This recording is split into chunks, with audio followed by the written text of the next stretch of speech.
I started judging God by the actions of certain people, and then I totally gave into. I said, "Well, God, if this is happening, then you don't exist."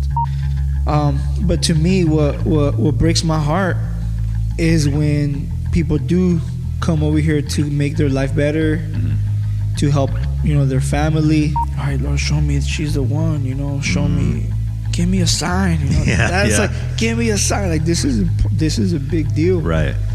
One of the main things that I've taken from hip hop is being true to yourself and being loyal to other people. Right. Yeah. And if you're fake or if you're being somebody you're not, that's really looked down upon. The fact that at one time I said, "You don't exist, God." And then I got on my knees and I asked him for something, and he followed through. What percentage of criminal and bad guy is gonna go to work? Right. To an honest job. Yeah. Where you're gonna, right. do some backbreaking work. Yeah. Thinking that, just drinking more or doing this or that, it's gonna be happy. Yeah. I'm gonna, it felt good for the moment, but after it's like I was sad again. I was mad again. I love America. My father came to America believing that this is, the better country to thrive in, right? Right. And it hurts me to think that they'll think, oh well, there's no justice here. I go back and hear that song and I tear up and I'm like, wow, Lord, you're so good. You were there, I could see you were working on me there. And he was talking to me and he's like, you know what? We need to be singing all the time. We need to be happy. We need to be positive. We need to be enjoying life.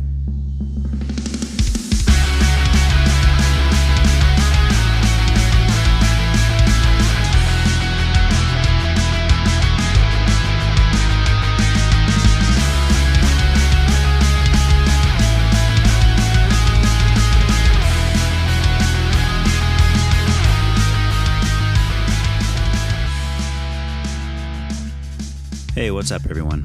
Thank you so much for tuning in for another episode of the Why Can't We Talk About That podcast. If you're listening to my voice right now, this means that you are one of the good ones. So congratulations on that. If you would like to continue to be one of the good ones, please leave likes and reviews for this show and tell everyone that you know what a great experience you have from listening. And lastly, I would love to hear from you. So send me an email at whycan'twetalkaboutThat@proton.me. You can tell me whatever you like. My guest this week is Ismael Nunez, a husband and father working as a mechanic by day and a record-flipping hip-hop producer by night. You can check out one of his hip-hop songs at the very end of this episode. And to check out some of his beats, be sure to go to his Instagram page, Cornerstone Beats. Ismael is a really good dude, and I had so much fun hanging out with him. Enjoy the conversation. But anyway, there's a guy, he's like is he Syrian maybe? That owns like a little... In Solving, it's got like a little, they got like baklava and like, he's got all kinds of like coffees and stuff that are like, what am I trying to say? They're like ethnic, like they're from other countries and stuff. Okay. And he's pretty, it's a pretty unique place in there, and they have a good chai there. Oh, wow. And I asked him, I said, what brand of chai is that? He goes, I make my own blend. I said, okay, well that works. I like that, and it was good. So yeah, it was pretty good. That stuff is big. Like, there's this liquor store by my work, and I want to say the owner is Syrian, but when I go, sometimes he's outside drinking some tea, and I asked him one time, "What is that?" And he's like, "It's the yerba mate stuff." I don't even know what that is. Well, it's like so he has all the leaf in a cup, like a glass cup. Okay. And he has a straw that has it's like a spoon straw. It looks like a spoon straw pretty much, but it's metal and it's like mesh, so you don't, has little holes so you don't suck up the leaves. Oh, interesting. And then he has a little pot with hot water. Like a little kettle thing, and he's just refilling it with hot water, and then he goes back and stirs it again. Really? Yeah. You think it would get weaker and weaker though, Yeah, right? Because you're draining the leaves. Yeah. Interesting. And like as I walk by, you can smell it too. It's like, Okay. And it was a pretty, tea, like not. It wasn't a coffee. Okay. Yeah, it's a tea. It's interesting, like a leaves. Okay. Wow. Yeah, I don't know. Did you know the name of the place that's at? Well, it's a liquor store. It's a liquor store right next door. It's on the Okay. But it's like the only little shopping center on that street. It's a little street. So the first thing I do, and you may have heard this if you've listened to some of the recent episodes, is that there's 3 questions I asked just to start us off, and these are going to be. I don't want real long answers from you, just because I'll give you time to flesh them out as we go. But these 3 questions just kind of set the stage for like where you're at and where we're going to kind of go in the conversation. So the first one is, if you could only choose one genre of music that was your favorite, what would that be?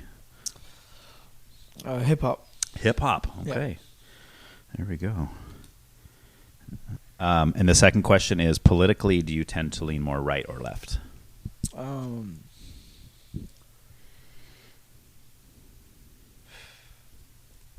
I would say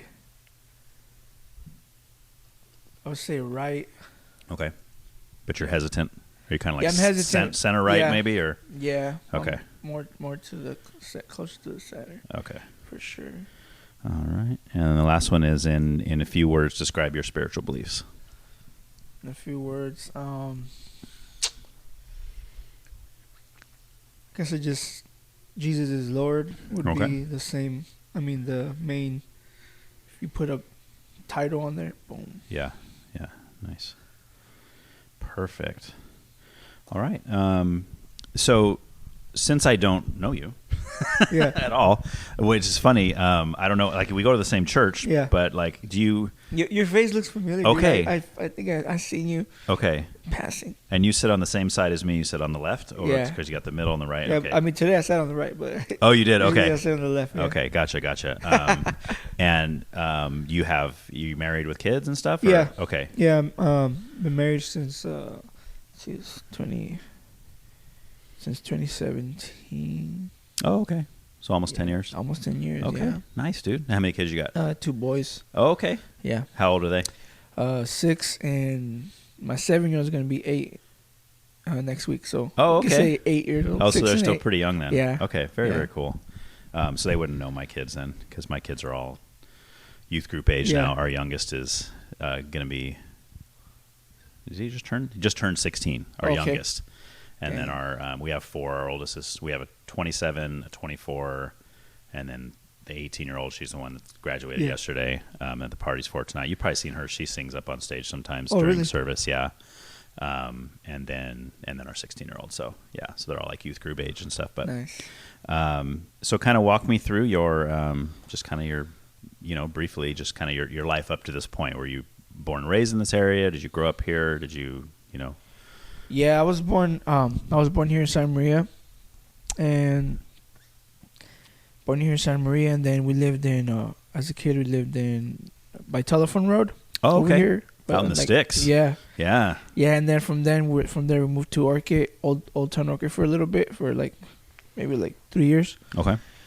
And then after that we moved to Los Alamos when I was in 3rd grade.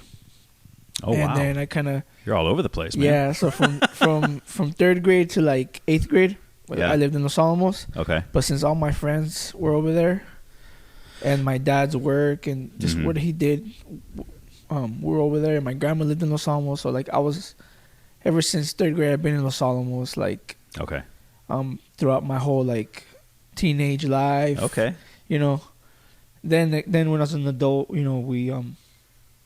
Then when I was as an adult, I started being over here more in Santa Maria. Okay. And then where did you go to high school? I went to high school in Rigetti. Oh, Rigetti. Okay. Yeah. So you had to make that drive from Los Alamos all the time, huh? Well, or was there a bus maybe? Well, I gotta say from I only lived in Los Alamos from 3rd grade to 8th grade. Okay. And then so in 8th grade we moved back to Telephone Road. Oh, okay. Yeah. Okay. So it's not too far. Yeah, so then I'll just take the bus. I mean, I'll get a ride to there was a bus at Lake Marie. Oh, right. To take you to Rigetti. Okay. So okay, cool. Yeah. Yeah, that's where I graduated from Rigetti too. Oh, yeah? Yeah. What year did you graduate? I bet you it was 2012. Okay, I was gonna say I bet I graduated way before you did. Yeah, I was Jeff's year, so that's how I know Jeff. Yeah, we met in high school. Oh wow, that's crazy. Okay, so that makes you how old? I'm 32. 32. Okay. Yeah.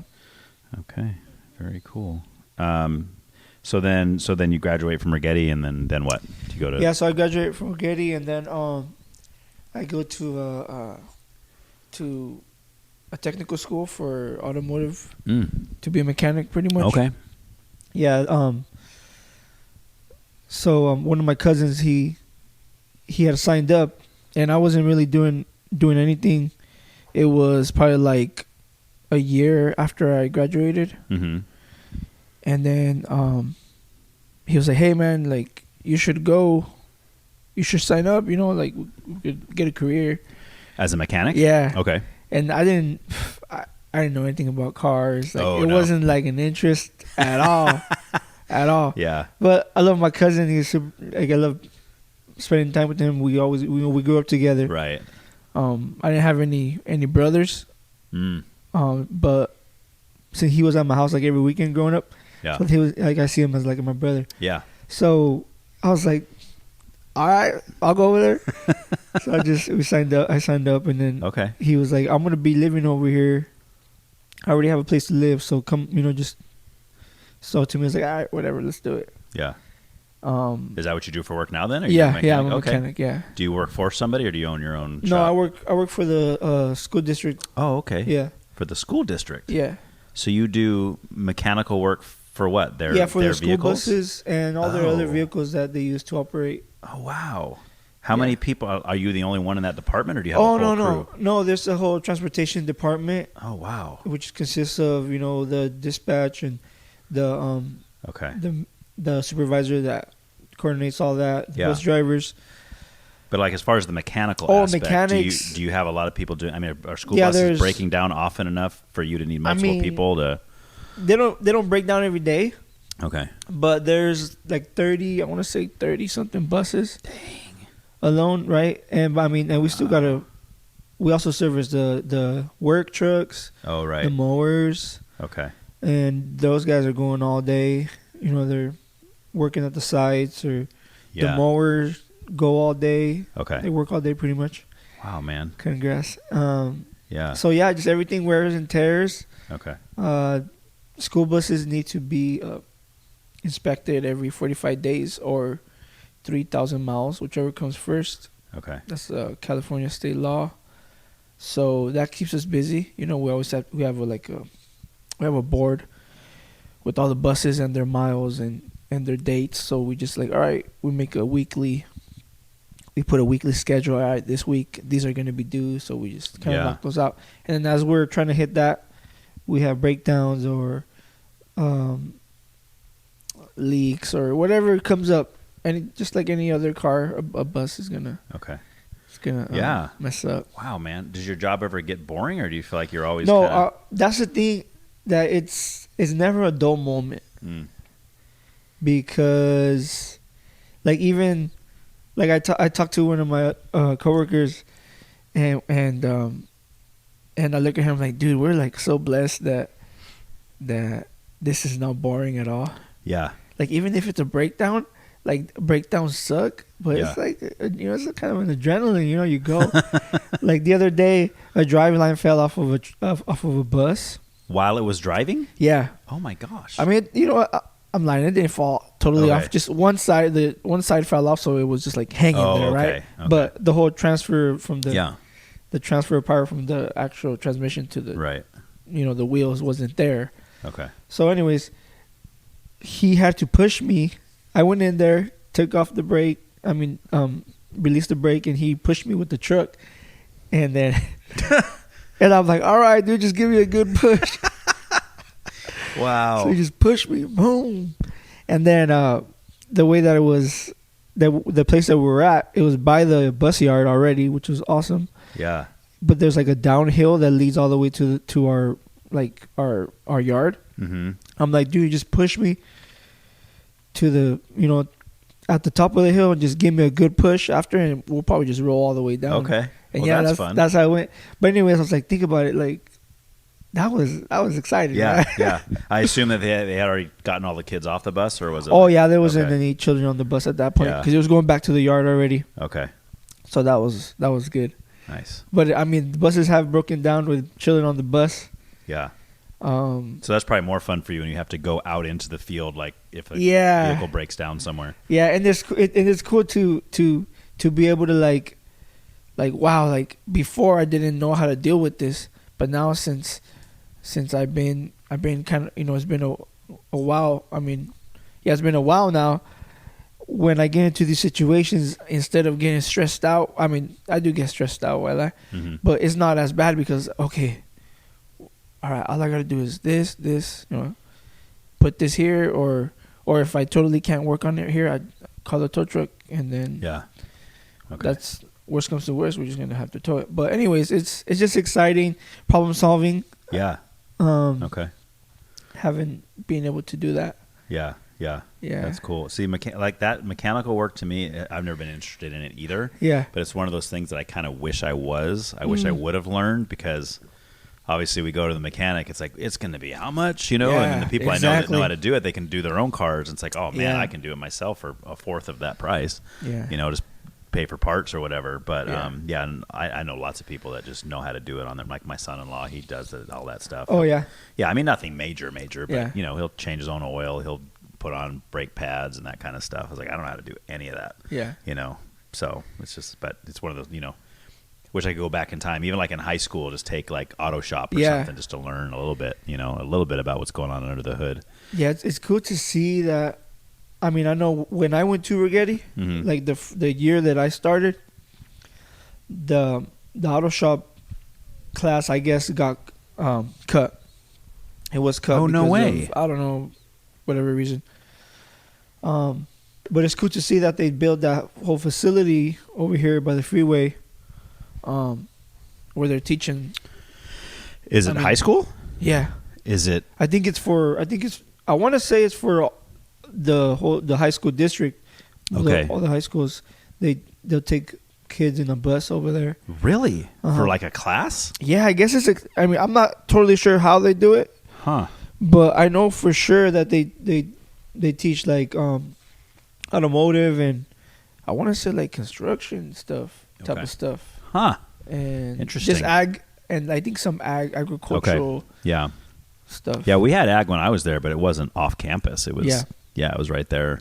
It's kind of down by like past the weight room down there. Yeah. By the tennis courts. I don't even know if everything's in the same place it used to be, but it used to be a tennis courts there, and the weight room was right next to the tennis courts. Yeah, I remember and you that had too. some like portables down here. There's some outdoor basketball courts.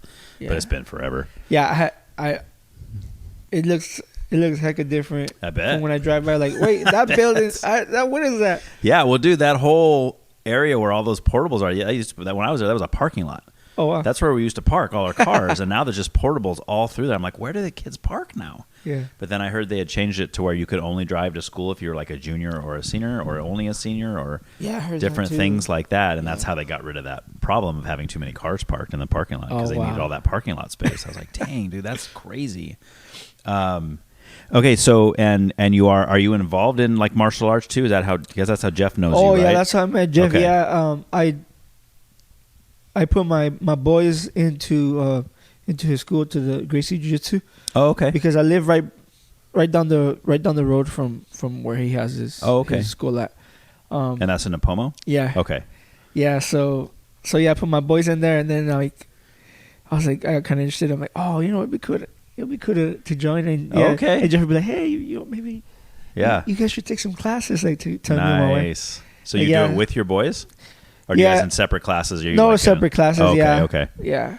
That's fun. You guys spar at home though? You like fight? Oh yeah, we mess around at home. Yeah, but they're taking a break from it right now.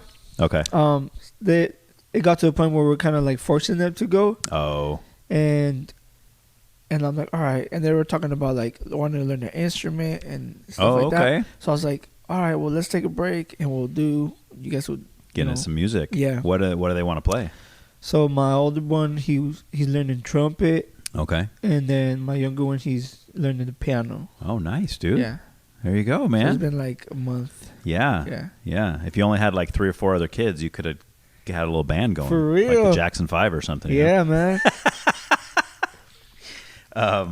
Yeah, 2 of my kids did martial arts, but they did through CKD. Oh, okay. Which, I don't know if you probably, because I know Jeff knows them too. But he's told me about okay. that. Yeah, so they did that. My older son and my daughter, who's graduating, who just graduated yesterday, they did it a little bit. They didn't go real far. My son probably went farther than my daughter, but he was in it for a few years, I think. But my daughter just did like the little kids class and stuff, and she never went farther than that. But yeah, it's a cool thing for kids to because they learn a good tool, but then they also learn things like respect and that kind of thing, which is lacking sadly in the world today. A lot of these young kids are just like no respect for anybody, you know. So, all right, man, cool. Let's start with some music stuff. You said hip hop is your favorite genre. Yeah. So I always like to go back as far as possible. It doesn't even have to be hip hop, but I mean, just like the first time you ever remember going, oh man, I love this. This is great. I want to hear that again. Oh yeah, dude. I mean, I know I started off, we're talking about being a mechanic and that's my career, right? Mm-hmm. But ever since I was real young, in my head, for the longest time, I thought I was 4 years old. I'm gonna tell you this scenario, but okay. I thought I was 4 years old, but I was watching this family video, and I'm like, that's the day that I heard that one song, and I got chills. And like, and what year was that? Oh wait, no, I wasn't 4 years old. I was probably like 6. Oh, but anyways, there was an instance where we're at a family party, and I remember it was dark. It was a night already, and it was like in a carport. Okay. And I think we got there early, or either we got there early or we were there late, because there wasn't anybody at the tables. So I was just looking at all the tables right there at the party, and the music was playing loud, and it was like this slow love song about a girl getting married, and the guy's like, dang, you're gonna get married to another man. Yeah. And so this is when I'm gonna draw the line. I'm gonna stop loving you because you're gonna get married. You're about to get married. Yeah. But anyways, like, which is probably a good idea to stop loving a woman who's gonna marry someone else. Yeah, that's just gonna bring a lot of heartbreak for you. So, so like it was just like this like sad song. And the way that I think you had a saxophone in it. Okay. Do you remember who it was? Like yeah. Oh yeah. Was? I know the band. Okay. And the song, but it's a Spanish song. Oh, okay. Yeah, it's a Mexican. What was the group? Do you remember? The group name is called Arcángel R15. Okay. So it's like Archangel R15. Okay. Is the name of their band. Okay. And the name of the song is Voy a pintar mi raya. Okay. I'm gonna paint my line. Okay.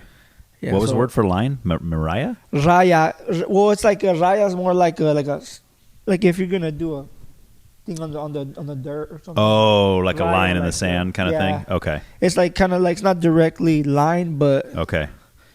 But it's like more like a. It's I feel like a description, like it's right, right. It has meaning. Yeah. It's not just a line. It means something. Yeah, like you're just gonna. Okay. And so for you, was it the sound of the music? Was it the lyrics? Like, what was it that hit you? I think it was of course the melodies. The melody, because like I guess it would be like a ballad. Mm-hmm. And the slower tempo, and the way that he's singing, because it's you could tell it's heartfelt. Right.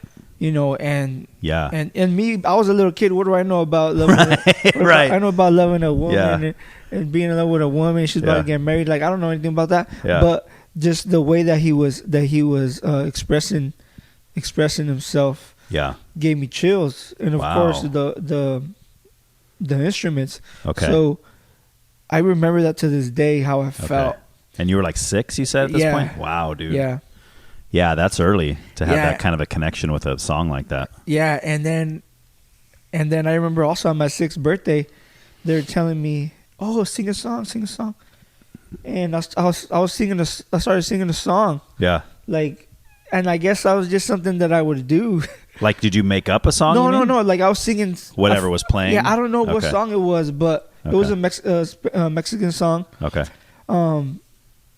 But I wish I remembered what song it was, dude. But but yeah, music has always touched me. Okay. I love that. I don't know if it's just the fact of expressing myself, or seeing somebody express themselves. Okay. That really moves me. Yeah. Also, my great grandpa, he lived to be 97. Woo. I don't know if I want to live that long. That's up there. Yeah, for real. But I remember he was always singing. Okay. And I met him when I was probably 5 years old. I think I was 5.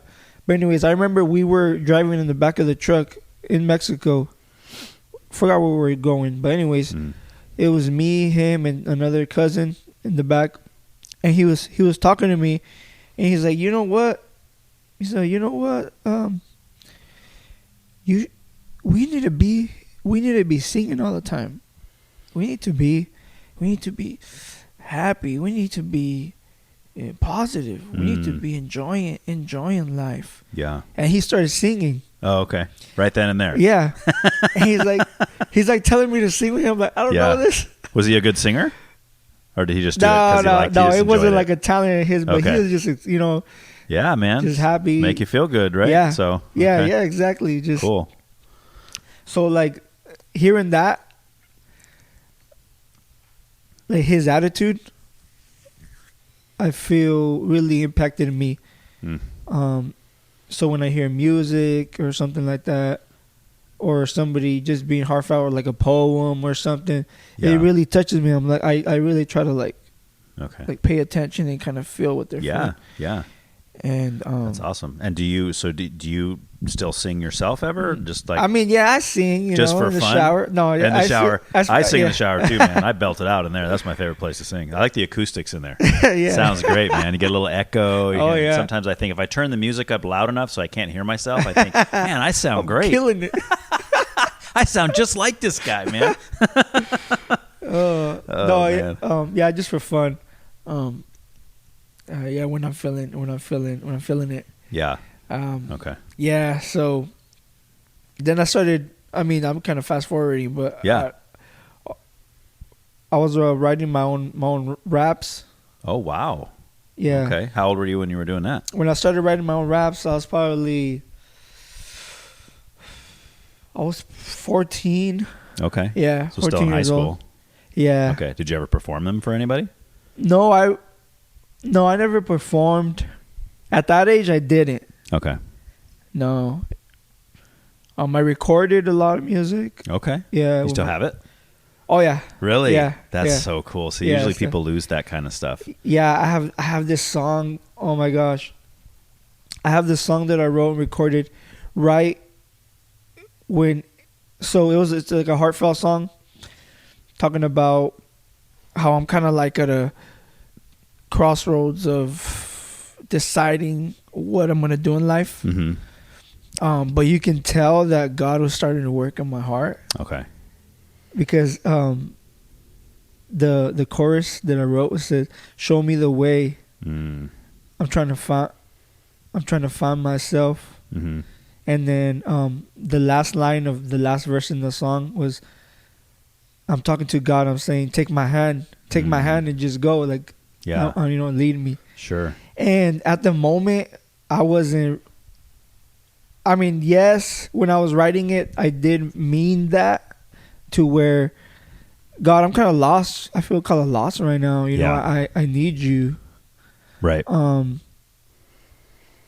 But of course, I didn't really surrender. That it was more like that was like the seeds planting at that point. Yeah, it was like cracks. Okay. Little cracks. Okay. Nice, and then man. I go back and hear that song and I tear up and I'm like, wow, Lord, you're so good. You were there. Yeah. Yeah. I could see you were working on me there. That's awesome. Softening my heart. See, and that's what's neat about, especially about being able to still have that kind of stuff, because you can see a progression, right? Even in your own life, because music is an expression, like you said. Yeah. And you listen to something you wrote when you were 14 as an expression of who you were at that time. Oh, yeah. And then as you I mean, assuming you continue writing as you get older, it's like your whole walk and your whole life is gonna come out in the music. And that's kind of cool. It's almost like having a biography in music. Yeah. You know, that's really cool. And my voice is there, you know? Yeah. So it's like, that's crazy. That's literally right there. Do you still write and rap? You know, I still freestyle every now and then. Freestyle? No way. Yeah, see? I'm really rusty. Dude. So I'm not going to be like, oh, I'm the best freestyler in the world. I have so much respect for people that can freestyle like that. It just, I can't even comprehend how it's done, because I think to myself, I couldn't even write a rap that sounds that good. Yeah. Even if I wrote it down, I memorized it, and then I performed, I couldn't even do that. Yet these guys are just off the top of the head, just okay, give me, you know, I'm sure you've seen like Harry Mack. You never seen Harry Mack? No. Oh, dude, that guy's unreal. Oh, really? Yeah, you have to look up some of his YouTube stuff, because he goes, and he's an older guy. I think he's like my age or even older. But he does, I think it was Omegle. Do you remember Omegle?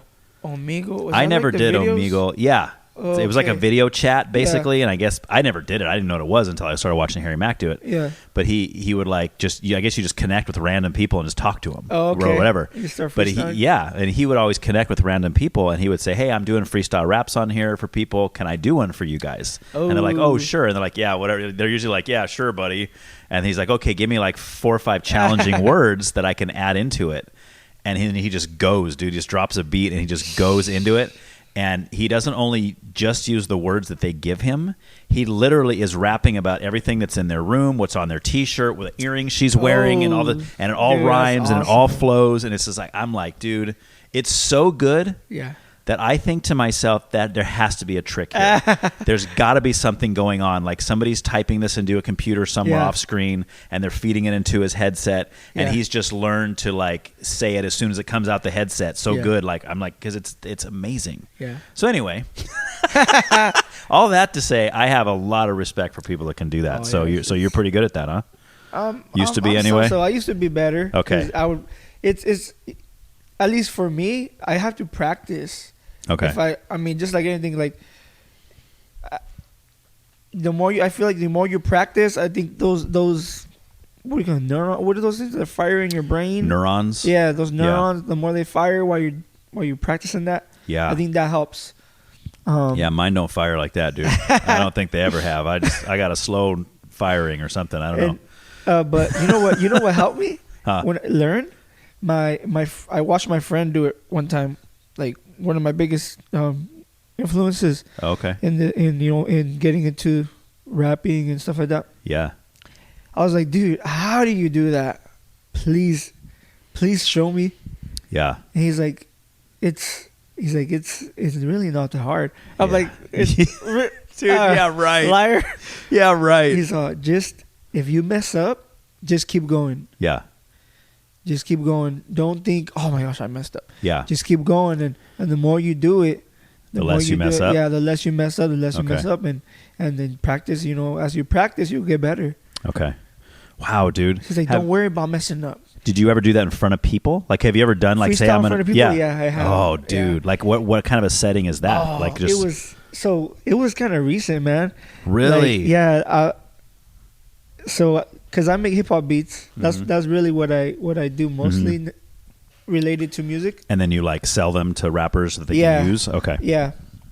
And I was performing, like I was doing like a 15-minute beat set, which is I'm just playing my beats at a coffee shop in the Pomo called Bubbles and Tea. Okay. And that got put on by this gentleman named Jesse, and he is part of this group called Central Coast Beat Social, where he gathers other beat makers and artists, and he kind of makes like a little show. It's pretty cool. Nice, dude. Yeah, so that's fun. So where was that at? In the Pomo? You did that? Yeah, at that coffee shop. At the coffee shop. Okay. Bubbles and Tea.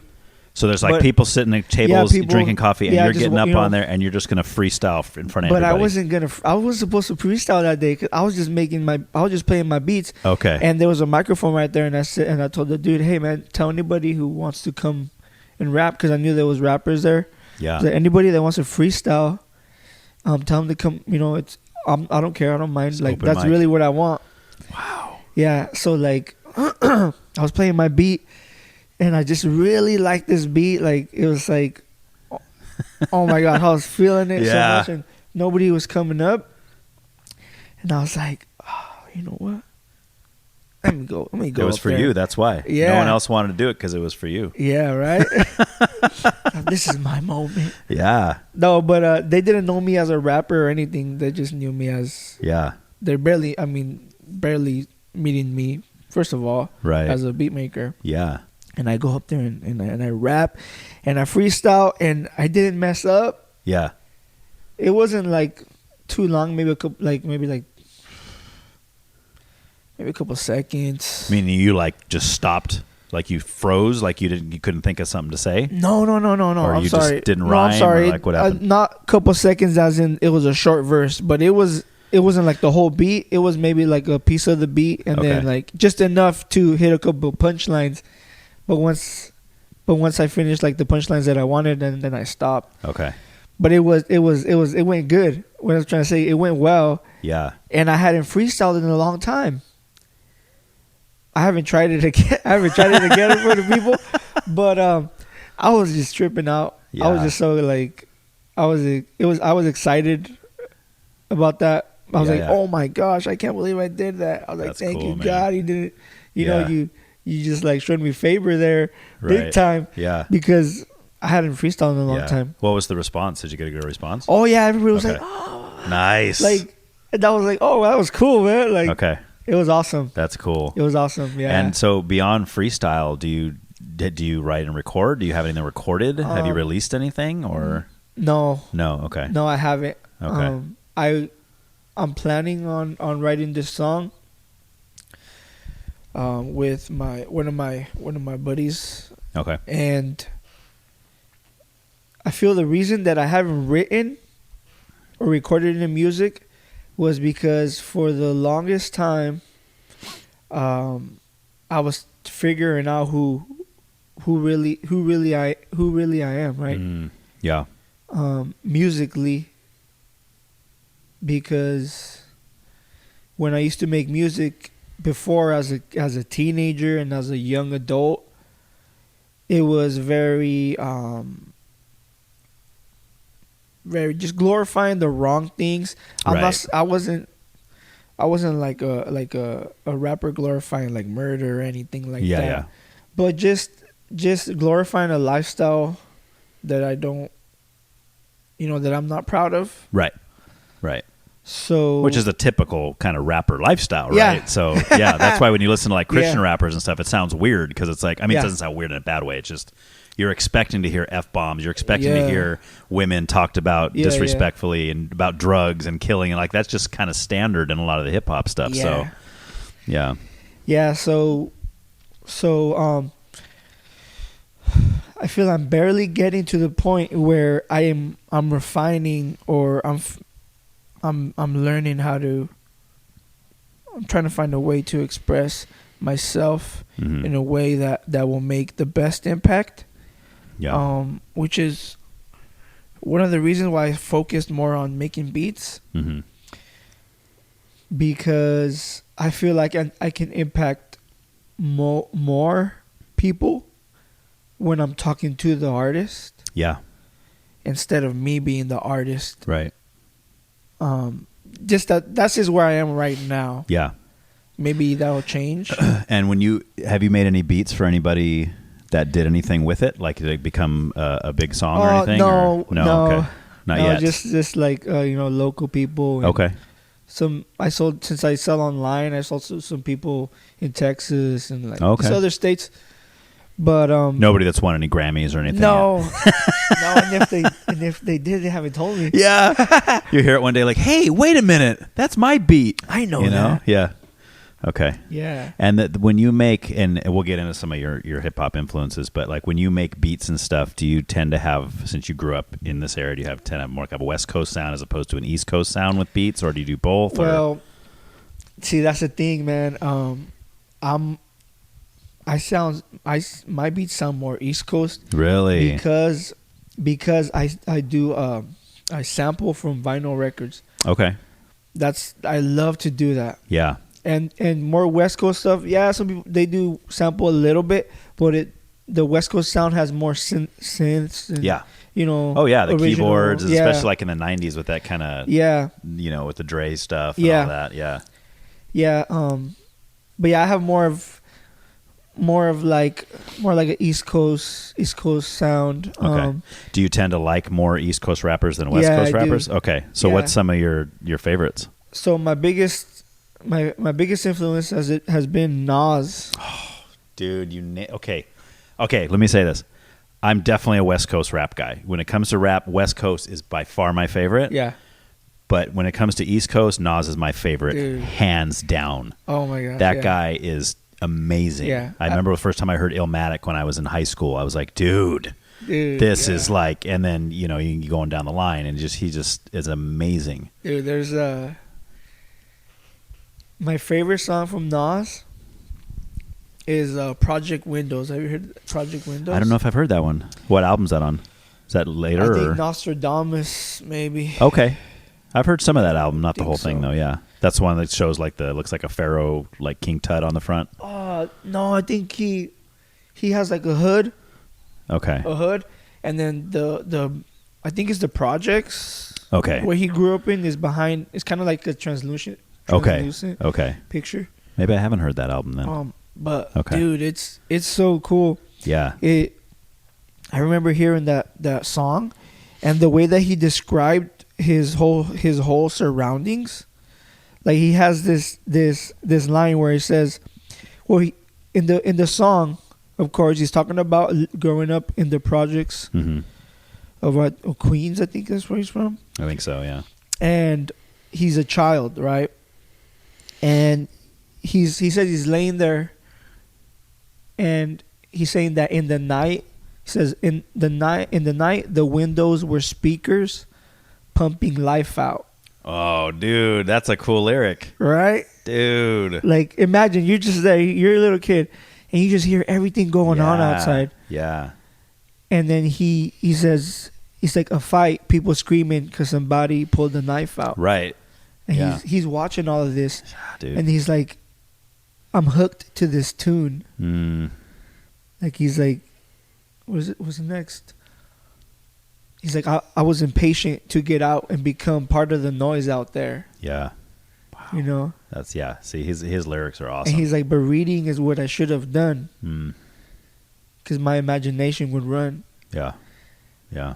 And those are just little parts, but it's just like... What's that song called again? Project Windows. Project Windows, okay. Dude. I'm going to check it out, yeah. And then the beat is kind of like very jazzy. Yeah. Like... Yeah. And then the hook is somebody, the way they're singing is like looking out of my project windows. Right. And I feel so tired looking out of my project windows. And it just kind of just repeats that. Yeah. But the singer is like, it's like a jazz singer. So he's just. Yeah. Oh my I feel like that's definitely East Coast too. Like a lot of whenever I hear like a jazz beat with a rapper, it's usually like I can think of like people like Gangstar. I don't know dude. Like, oh my gosh. Even like Tribe Called Quest had some kind of jazzy stuff in their beats and stuff. But yeah, you don't hear a lot of that on the West Coast. No. So I would generally, if I ever heard that, I'd be like, that's probably an East Coast rapper. Yeah. You know. But yeah, I like that style too because it's different. You know. Yeah. So. Yeah, it's awesome, dude. I really like that style.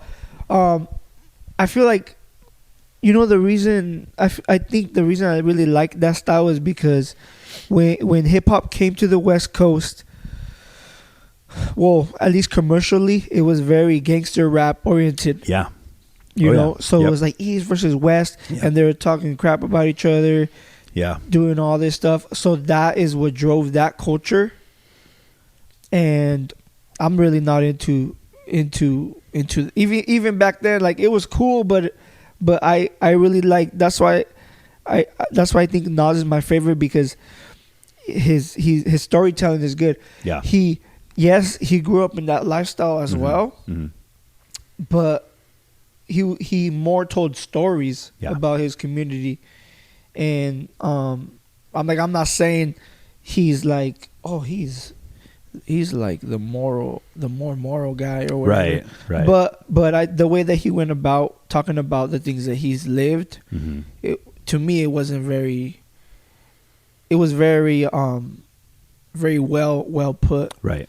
To where I'm like, oh, dude, this is awesome. He's not just glorifying it. Right. He's actually explaining, trying to, bring us into that. Mm-hmm. Yeah. Into his world. Yeah. Yeah, for sure.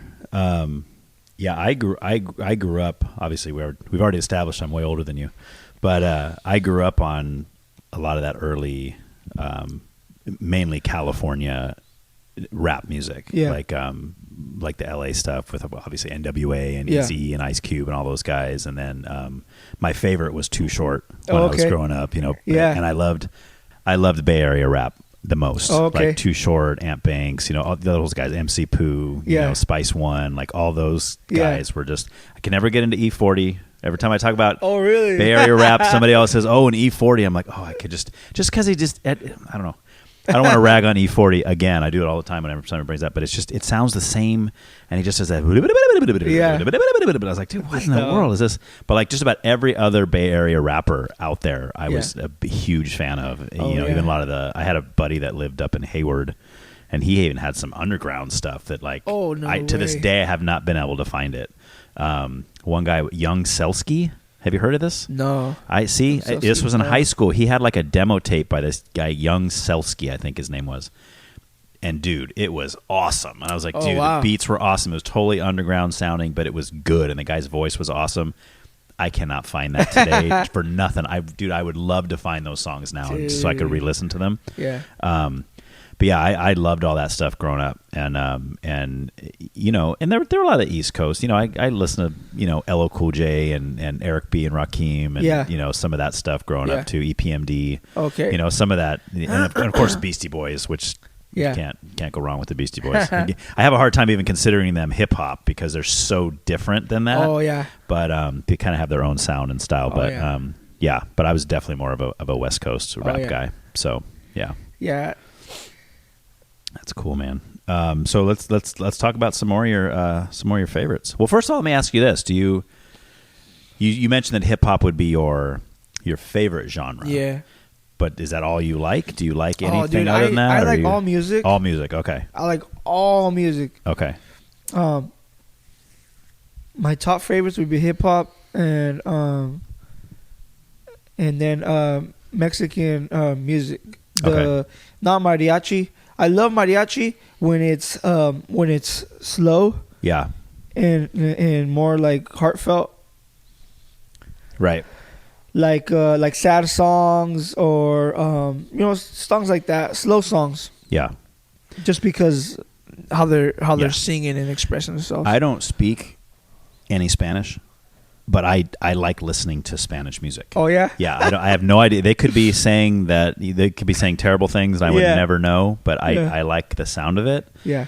I worked at a place for years that was like 80% Hispanic, like Spanish first language speaking people. Oh snap. And while we're out working, that's what they're playing all the time. Oh, wow. And I'm listening to it. I'm like, I like this. And sometimes I even ask them like, who is that? They say, oh, it's so and so, or so I know names of some of the groups and some of the singers, but oh really? I mean a few. I mean I know the ones like everybody knows, like Mana, I know. Okay, and what's the older guy who's I think he's dead now, but oh my gosh, he's like one of the most. No, he's like I don't know. He's like a solo Spanish singer, but he's like one of the most well-known Spanish singers. Vicente Fernandez? There it is. Yeah, that guy. Yeah. So I heard a lot of his stuff out there. Yeah, legendary. Exactly. So I like all that kind of stuff.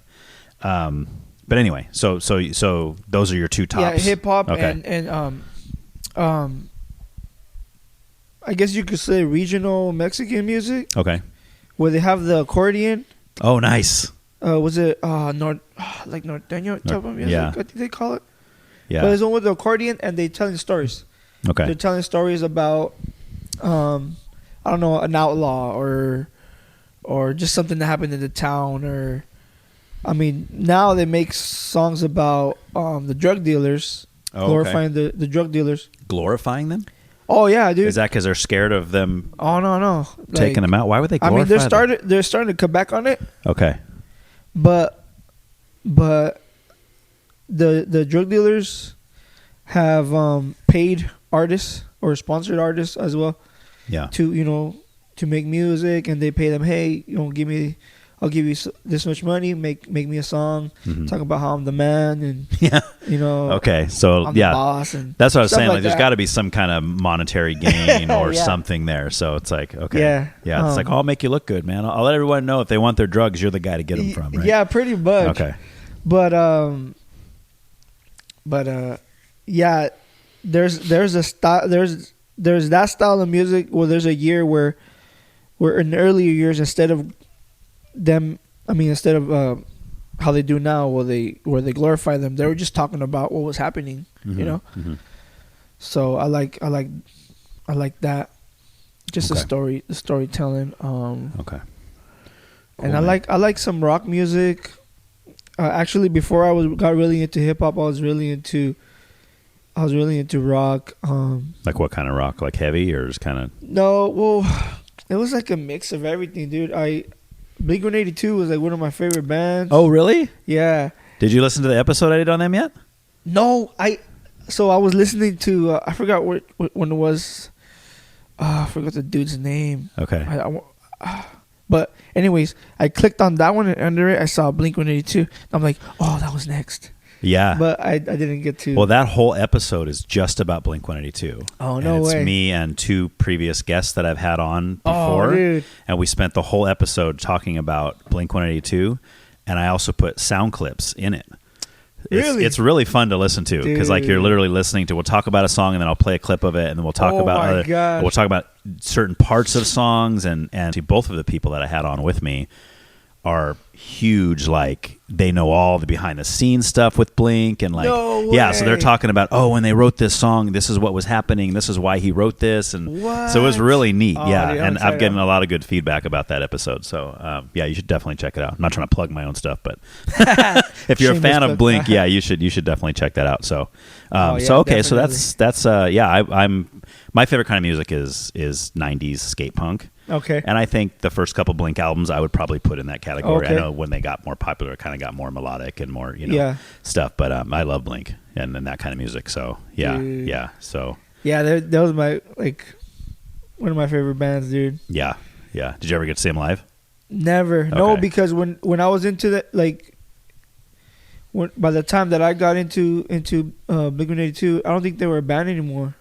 Oh, it was during they broke up. They're back together now. Yeah. Okay. I seen that. Yeah, and the new album's pretty good. Oh, really? Yeah, it's a lot more like the old stuff. So you'll hear that on the episode when you listen to it. But it got to a point for me where I was kind of like, yeah, they're not really the same anymore. Yeah. But I feel like the newest album they put out, they definitely tried to sound more like the older Blink. Oh, really? So yeah, it's pretty cool. And then that's Tom cool. came back in the band, so then all three of them were there again. Oh, and, snap. yeah, so it's pretty cool.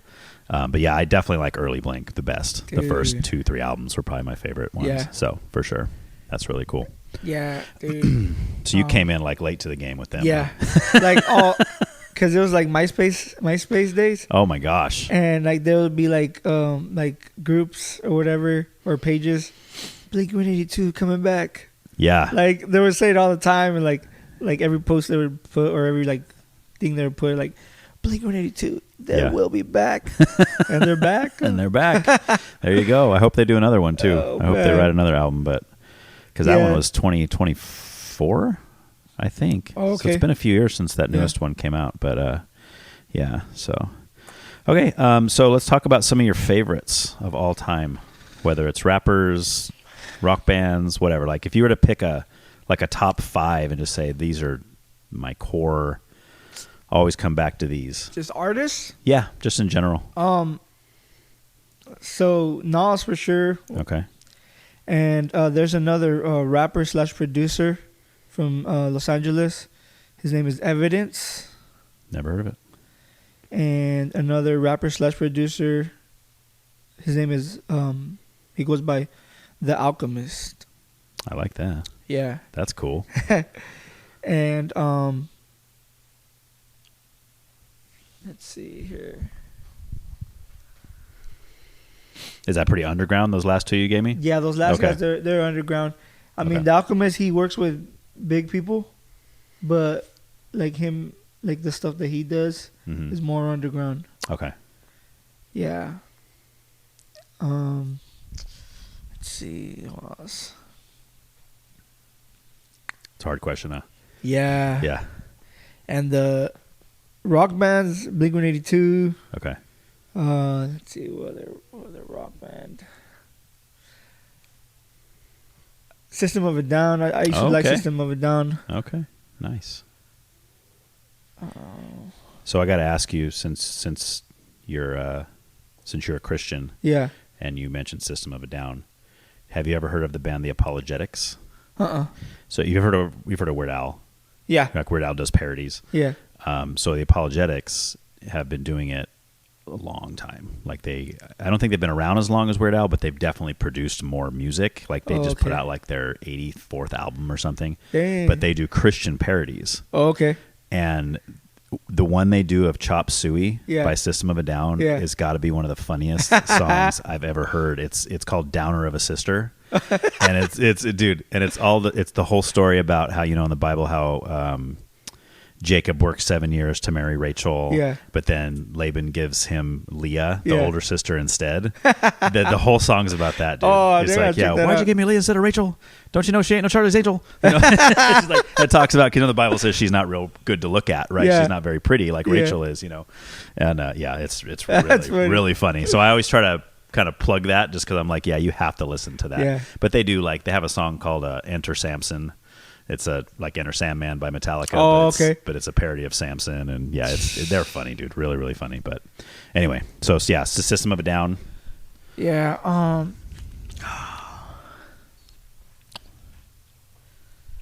See, for the rock bands, since it was like kind of long ago, it's hard for me to think of anybody else that I really like. Okay. Oh, Under Oath. I used to like Under Oath. Oh, nice. Okay. Yeah. There's a song that my cousin showed me, and I just was hooked. See if it's a boy brush red. Yes, you nailed it, dude. That is the best Under Oath song, dude. Oh my gosh. Oh, can you feel your heartbeat racing? Oh my gosh, dude. It was bad. So good, dude. I loved the vocal overlap between Spencer and Aaron, how they just the clean and the screaming and right. Oh my gosh, dude. Yeah, that's my favorite Under Oath song. It's funny you mentioned that one. I love a lot of those 3 albums in a row where Aaron really started doing a lot of the vocals and then with Spencer screaming, of course, but there's 3 in a row. They're Only Chasing Safety, Define the Great Line, and then Lost in the Sounds of Separation. Those are my 3 favorite. And then after that, they kind of, and of course, now that they don't even claim to be Christian anymore. And no, I didn't know that. Yeah, I haven't kept up with any other rock bands. Yeah. You just pretend they ended after that, dude. It's just, they never came back together. Yeah, because a lot of their new stuff is, they're putting foul language in it now and stuff like that. But but they were so cool because they already weren't. Most people didn't even know they were a Christian band. Like they were playing these rock festivals with all these big names. Yeah, and people loved them. And they weren't like, oh, these guys are a Christian band, but it wasn't like their songs were preachy or anything. But but just to be that good in the Christian market is just like, dude, unbelievable. And isn't it? I feel that it's more common for Christian rock bands to break through into the mainstream. Mm-hmm. I feel. I think that's what I've noticed. Yeah. But it seems like it's hip hop. Not so much. Artists. Not so much in the past, but it seems like they're starting to. Okay. Like Lecrae, Lecrae went pretty well known. Yeah. Okay. And then there's this other dude named Miles Minnick. He's from the Bay. You probably like him. Have you heard Miles Minnick? No. Oh, dude, you'll probably like him. Miles Minnick? Okay. He's a Christian rapper? Yeah. Okay. From the Bay Area. He's really good from the Bay. Yeah, and he all his beats Bay Area style. Oh, dude, I gotta look him up then. Yeah, you should write him down. Yeah, I'm gonna write that one down. Miles Minnick. Yeah, he did a song with D40. And he did a song with oh my gosh, I forget what other mainstream artists, and he's been getting a lot of pushback from Christian blogs and stuff like that. Oh, because he did a song with him? Yeah, see, that's dumb. And he does these shows where him and the other artists that he and his, I don't know if it's his label or just other artists that he networks with. Well, anyways, it's they're preaching the word. Mm-hmm. all the songs are about, glorifying God and stuff like that. And there's people outside with the speaker and like, pretty much picketing against him doing that. Oh, really? Like saying that, oh, that's not of God and oh boy, this and that. And then before he would go out there and like kind of just argue with them.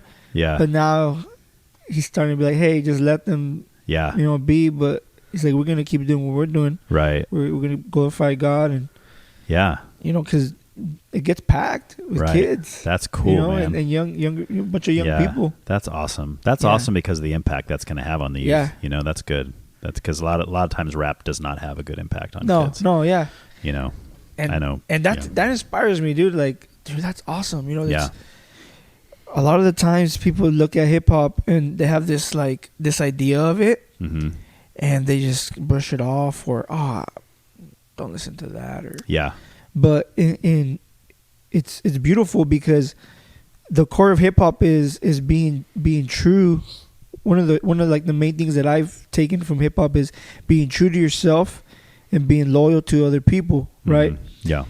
And if you're fake or if you're being somebody you're not, that's really looked down upon. So what other way to be true, the most true, and to glorify God and speak about that? Right.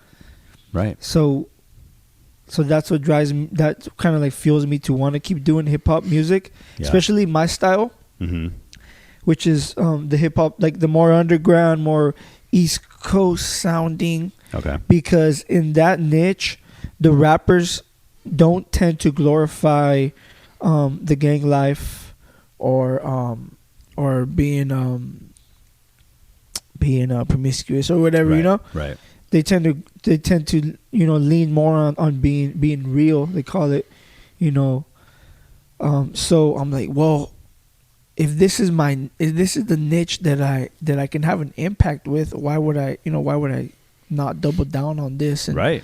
Because this is, and when I sit with like the artists that I have spoken to, I tell them like, hey, because my beat, the beat business name is Cornerstone Beats. Okay. And in my Instagram, I put right there, Jesus is my cornerstone. Oh, nice. And in my beat tag is the stone that the builders rejected has become the chief cornerstone. Yeah, that's awesome. So I want to make it obvious what my foundation is, and and then so hopefully that will open up a window with these artists. Yeah. And there's artists that want to like work with me sometimes, and before I'll be like, nah, when I see like what they're about. Yeah. But recently I was just thinking, and I was like, well, why am I gonna be like, nah, I don't want to work with you, dude? If the Lord could use, maybe, I don't know, my beat tag or just the fact that the name right there, Cornerstone, like what is that? Like something. So when you say like you hesitant to work with others, are you talking more like content wise? Like if someone's got bad stuff in their lyrics, you don't necessarily want to put your beat on something like that. But what you're saying is that even if the song that the rapper writes over your beat is not good lyrically, someone might still see the Cornerstone Beats, and then that'll still maybe reach them in some way. Yeah. Okay. Yeah. Yes. I like how you put somebody else will see that, but mostly the artist, because if I make a beat with this artist, we're gonna start a relationship now. Right. Like the guy, there's this guy that I made a beat for in I think by Minnesota. Oh dang! Somewhere over there. That's way over there. And I didn't know they had rappers in Minnesota. Oh yeah, they do. It's too cold up there to rap. Yeah, but he bought 2 beats off of me, and then he keeps messaging me. Okay, he liked it. Yeah. Okay. So he'll post something, and since we have that relationship now, I'm like, oh dude, like, oh, that's I can be like, hey, that's awesome, bro, or hey, how you doing, man? How's everything going? Like, hey, I'm praying for you, man, or Nice. whatever he posts, like I get to have that, right. That connection with him, musically, because and I feel like it's like kind of easy. It's an easy door or easy bridge to talk about meaningful things when it comes to music. Right. It's not going to be awkward. Right. Well, it's like Jesus saying, be in the world, not of the world, right? Yeah. He didn't say run away from the secular world or run away from those kind of things, right? Yeah. No, be in the world, because you're going to be a light, right? Yeah. You are going to be a light, and I think I would agree with you to deny those relationships with others simply because of where they are. We need to remember sometimes that we were there too. Yeah, of course. Right? Like all of us none of us were born Christians, right? Like we had to live a life and then get to a point where we realized, oh, I need the Lord, right? Oh, yeah. And that changed everything. And then you start realizing what life's about. But I mean, we all have a past. We all have a time where we could say, ooh, I'm not really proud of the way I was living back then. Yeah, Definitely. So, that's really cool, man. Yeah, so I'm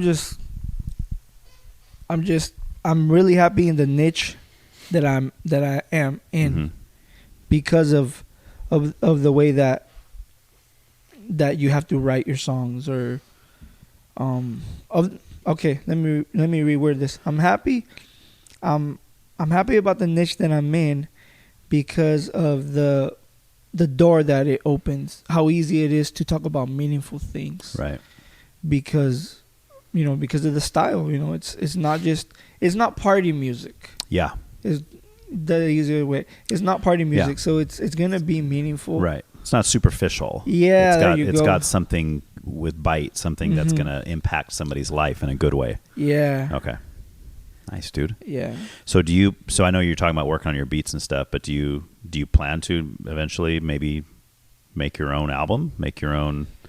Yeah, I do. I want to put aside a couple beats every once in a while. Like, oh no, that one's just for me, man. I'm not giving that one to anybody. Yeah, that's something that I started thinking about more recently. Like I said earlier, before I couldn't write because I'm still learning, trying to tweak my style and how I'm gonna write and what But and then my kids are getting a little bit older, to where they still need attention, but like I feel like the mental load is starting to get a little bit less, right?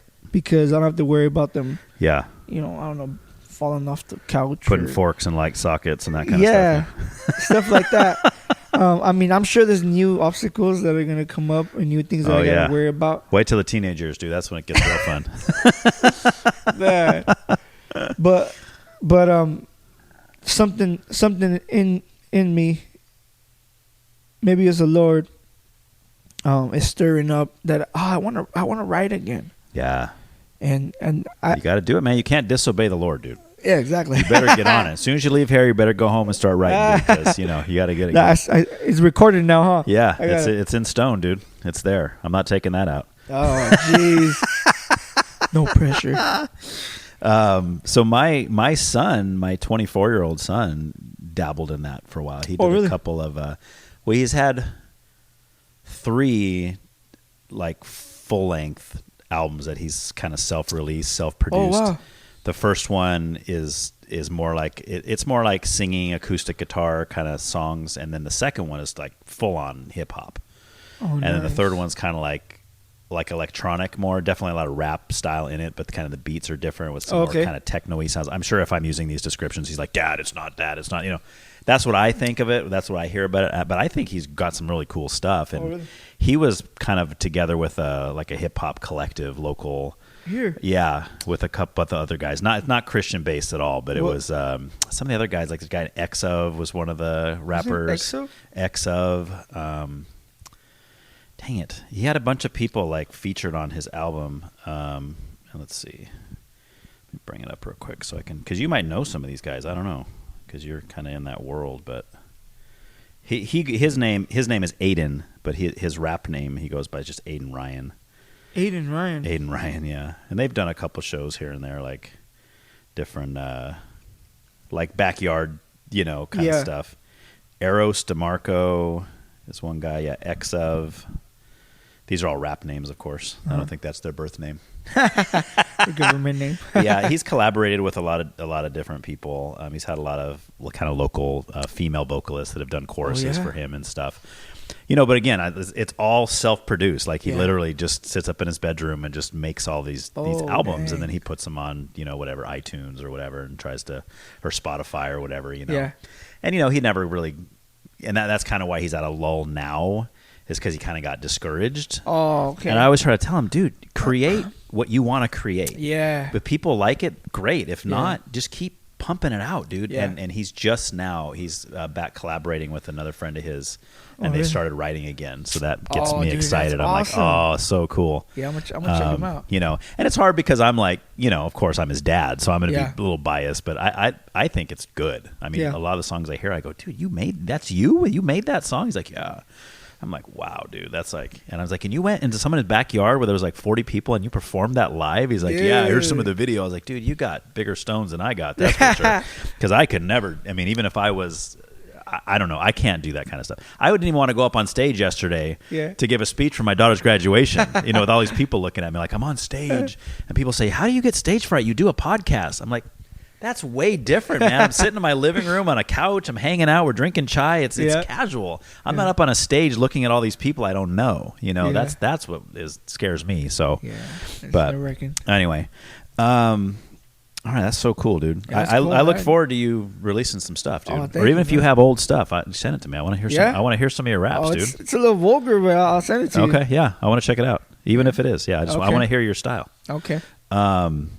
And then maybe if I'll find a little clean section, I'll put it on the end of the episode so people can hear it. Okay. But the last thing for music is, are there any bands or artists that you cannot stand them? Like you're just like, oh, turn that crap off. I cannot. This is so bad.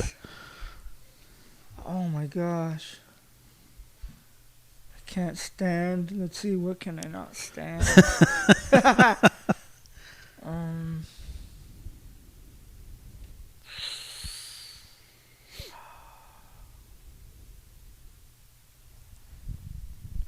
Trying to think here.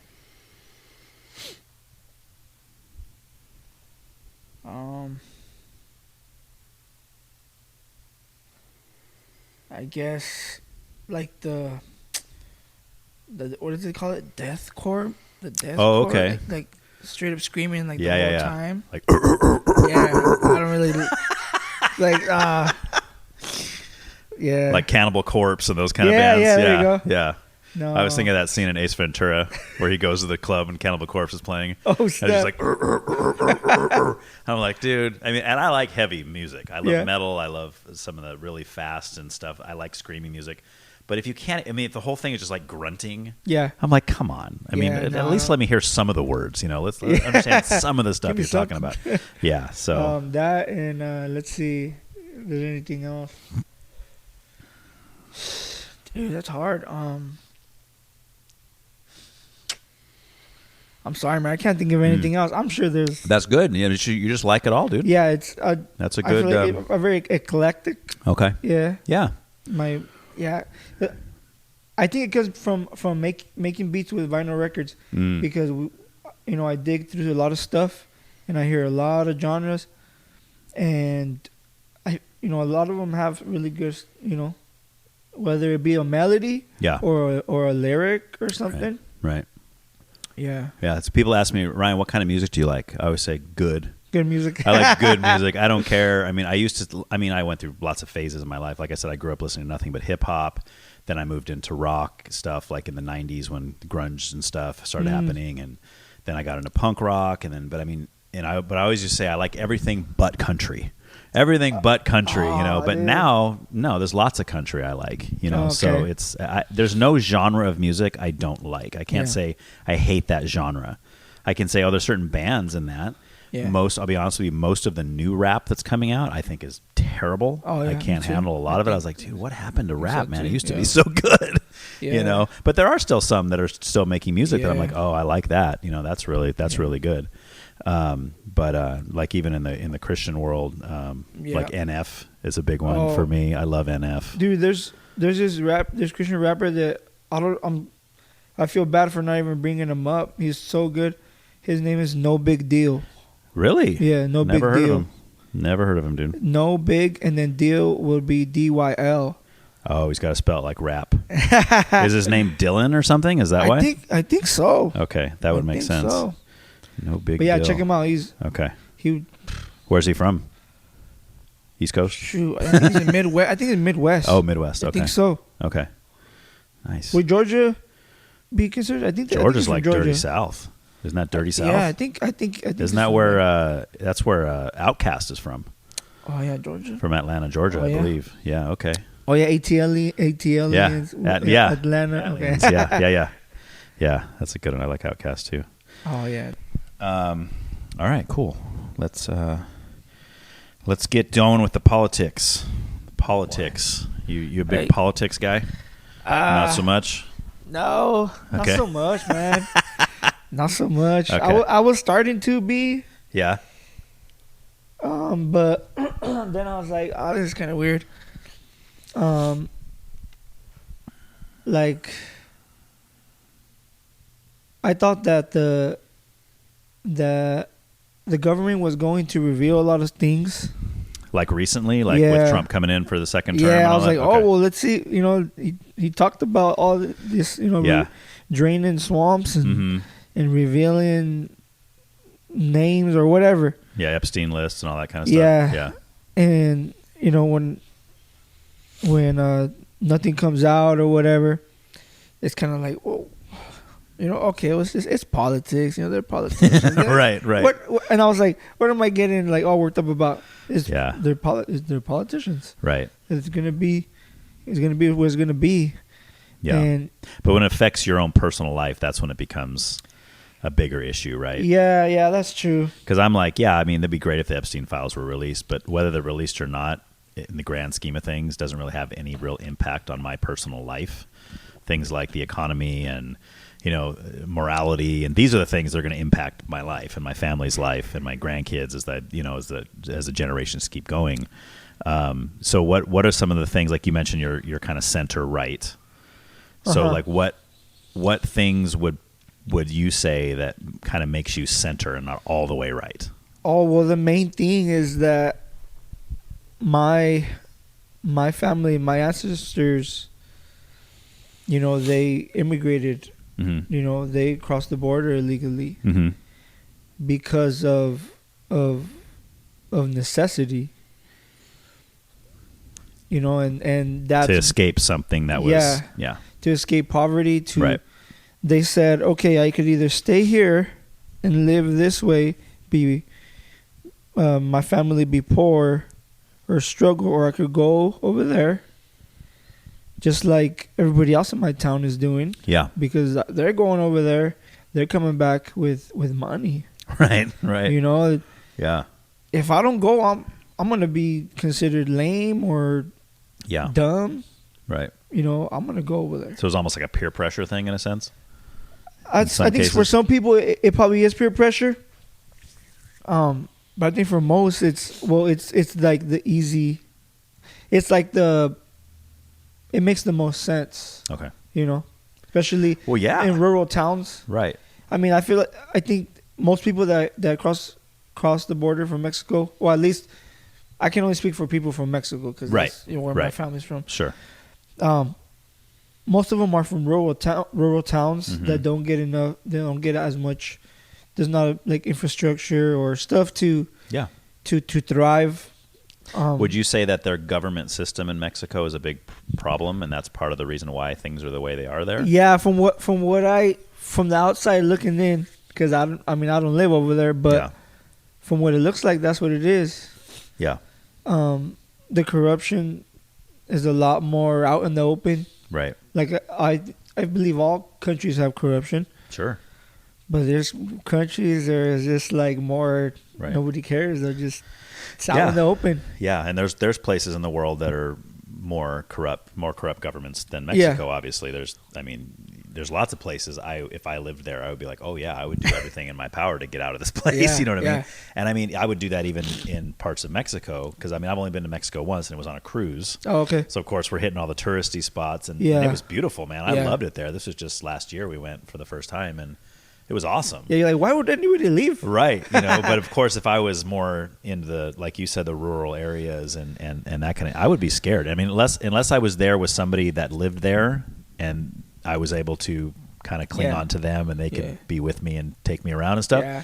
But if you just drop me in the middle of some rural place in Yeah. Mexico, dude, I'd be scared to death. Yeah. I'd be trying to get out of there as soon as possible. Dude, to tell you this much, when we were kids and we were going to Mexico, it was like freedom, like Mhm. you couldn't even believe, because the police presence, there's really no police Right. presence, so you could be a minor buying alcohol Oh, really? whenever you want. They wouldn't card you or nothing? No, Okay. because it's a rural town and that's just how they do things there. Yeah. And I mean, now I found out that there's other people that grew up going to bigger cities, and that wasn't, they couldn't do that.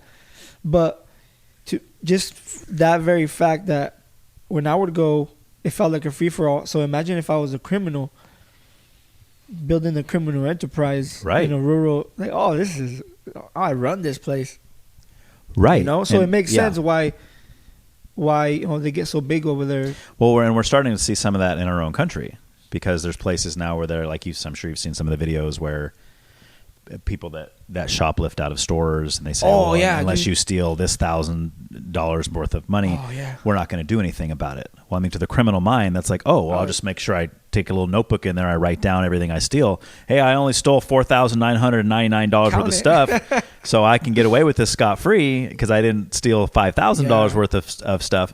And things like that, I think that's bad, man. That's real, that's man. not good for society. That's not good Yeah. for Lawlessness is people. not- No, it's not. And I mean, that's why for me, like, people badmouth police and that kind of stuff, and I'm like, no, I mean, yeah, are there bad cops? Of course, there's bad people in every profession you can think of. Yeah. But I mean, I believe that the vast majority of police are good dudes, and they're just trying to do their job. They're trying to enforce the law. And usually when people have a problem with them, it's because they're enforcing a law that they want to break. Yeah. Right? It's the lawbreakers that have a problem with the police. I'm the kind of guy who like, no, man, put a cop on every corner.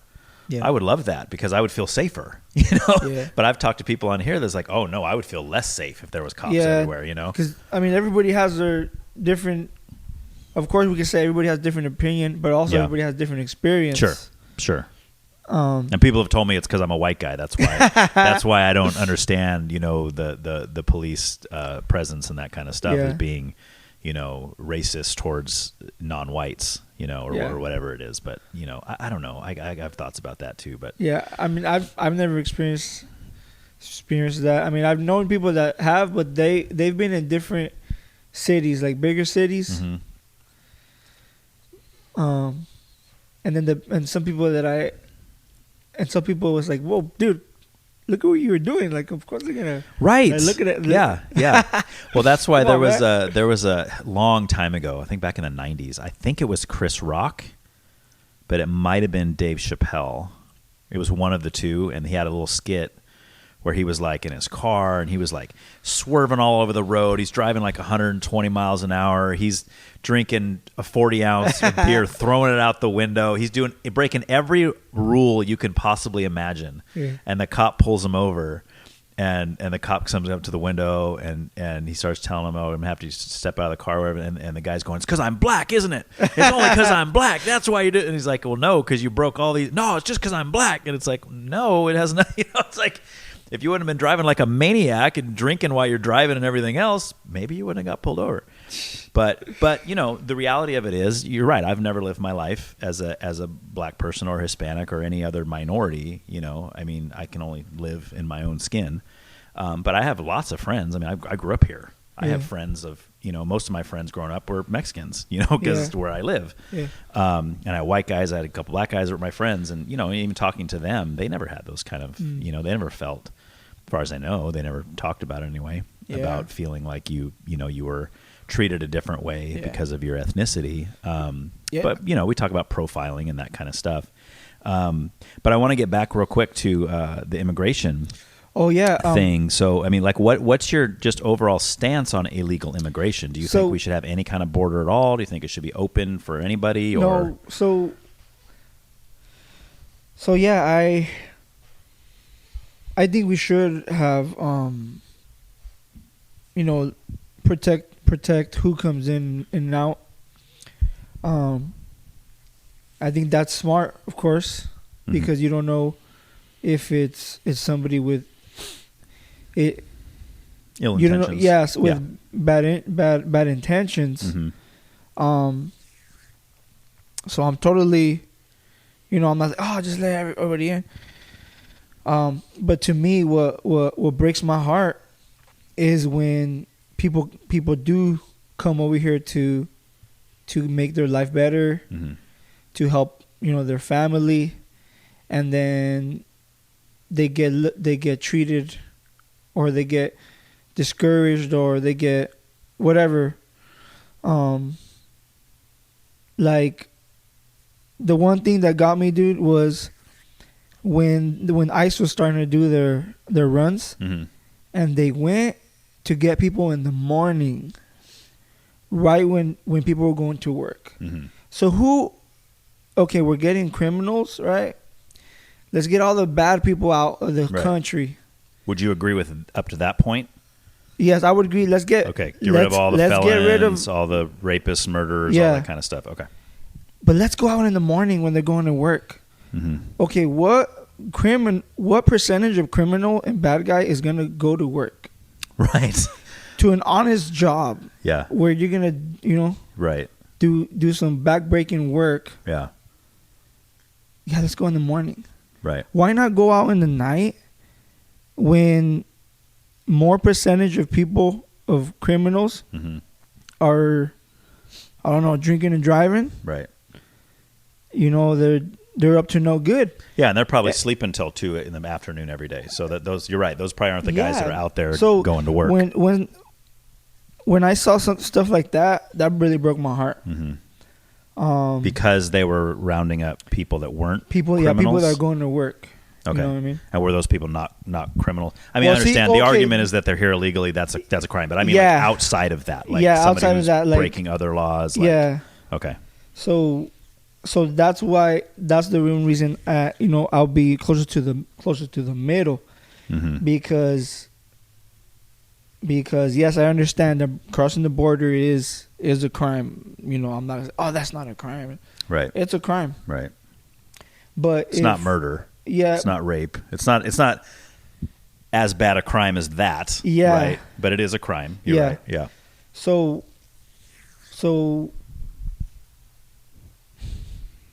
when it comes to immigration, and I see they're like, oh, let's get the murders and this and that, and then they go out to get the people going to work. It's like, oh, come on, man. Like, okay.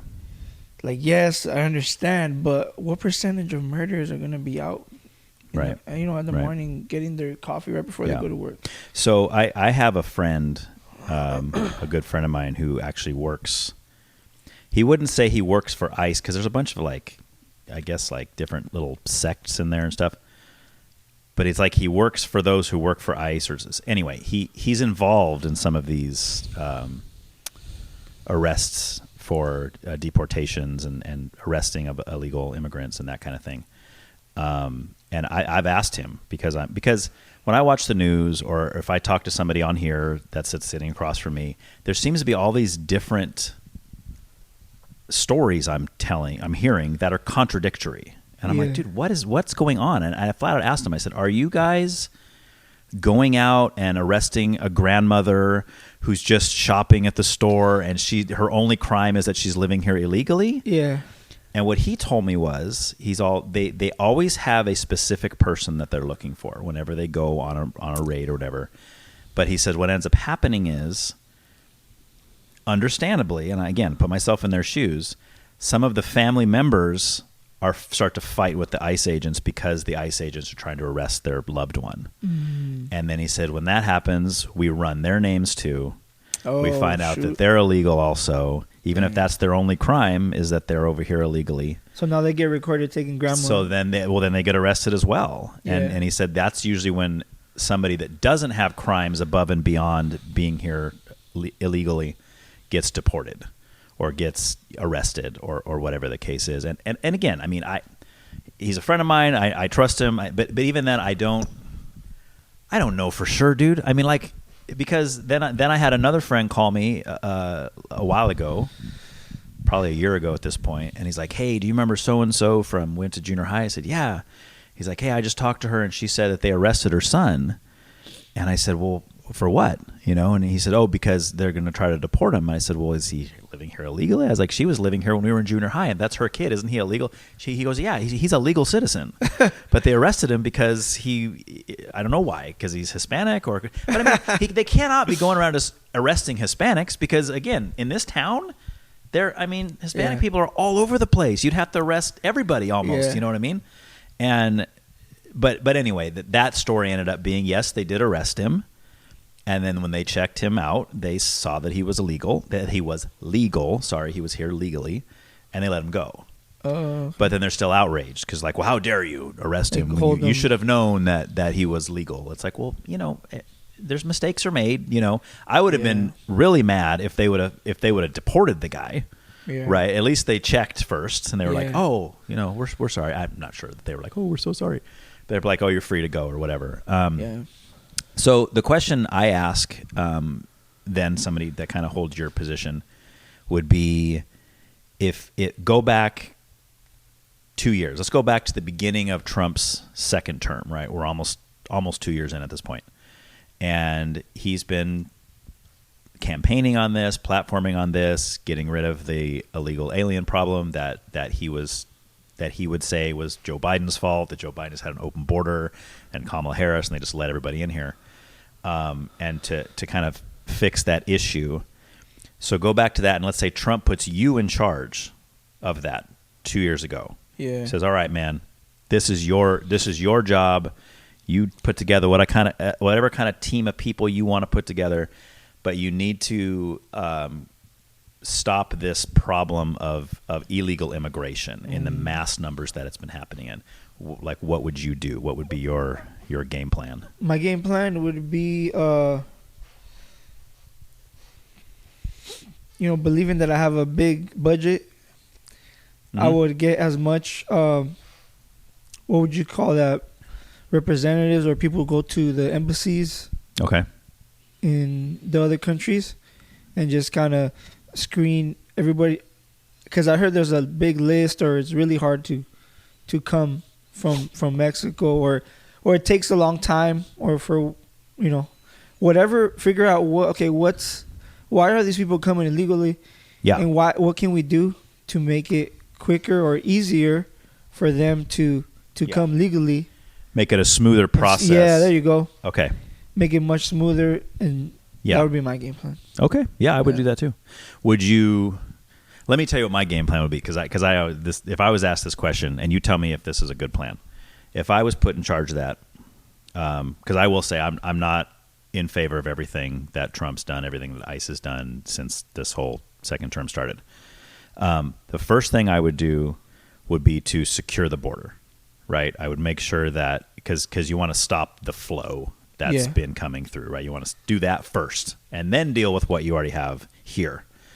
So I would do that, which I feel like Trump did a pretty good job there. He stopped the numbers dropped drastically as far as the amount of people coming over. Obviously, there's always going to be people still coming over. Yeah. And I totally understand why they are, by the way. We already covered that. I would be the same. So then we have the issue of the number of illegal people. Wrong wording. I hate that wording. Illegal people. People aren't illegal. People that are living here illegally. I would go first to those that were, kind of a cancer to society, right? I wouldn't be going after the family that's been living here for 20 years and that's working and are just great people. And I've met people that are paying taxes. living here illegally. Yeah, they're some of the nicest people I've ever met. And a big part of it is because they're so grateful to be here. Yeah. Right? It's like they see it as a blessing from God to be like, what we left, I wouldn't want to raise my family there, but I've been able to raise my family here. I'm working. Yeah, I'm not legal. I'm not here legally. Yeah. But they're great people, right? I wouldn't go for them. I would, like you said, I'd go for the terrible people, the people that are a problem for society, the people that are making life not good, that are breaking laws, that are, mooching the system, that aren't working. They're just like, oh, I'm just going to take from welfare and take from all these things, and I'm not going to do anything to pull my own. I go there first, get rid of all that. So now, what am I left with? I'm left with the kind of people I just mentioned, the wonderful people, right? That's only crime is that they're living here illegally. They didn't cross over in the right way. They didn't go through the right channels and the right things. Now, what I would do with them, I would not deport them. I would say, let's find a way to make them citizens. Let's find a way to where they can transfer over from being illegal citizens, or not illegal citizens, living here illegally, to living here legally, right? To where their status as American citizens is no different than mine, right? Yeah. And let's make it not a stage that takes 10 years to do that. Yeah. Let's amp up the process so it'll take a couple months. Let's get all their information. Let's find out what's going on. Let's maybe have a social worker meet with them and their family, see what kind of people they are. Do they have criminal records? Are they hard workers? Are they adding to society? Or are they taking from society? And if a bunch of those check marks are great, hey man, make them citizens. Yeah. You know what I mean? Like that's perfect to me. That's what I would do.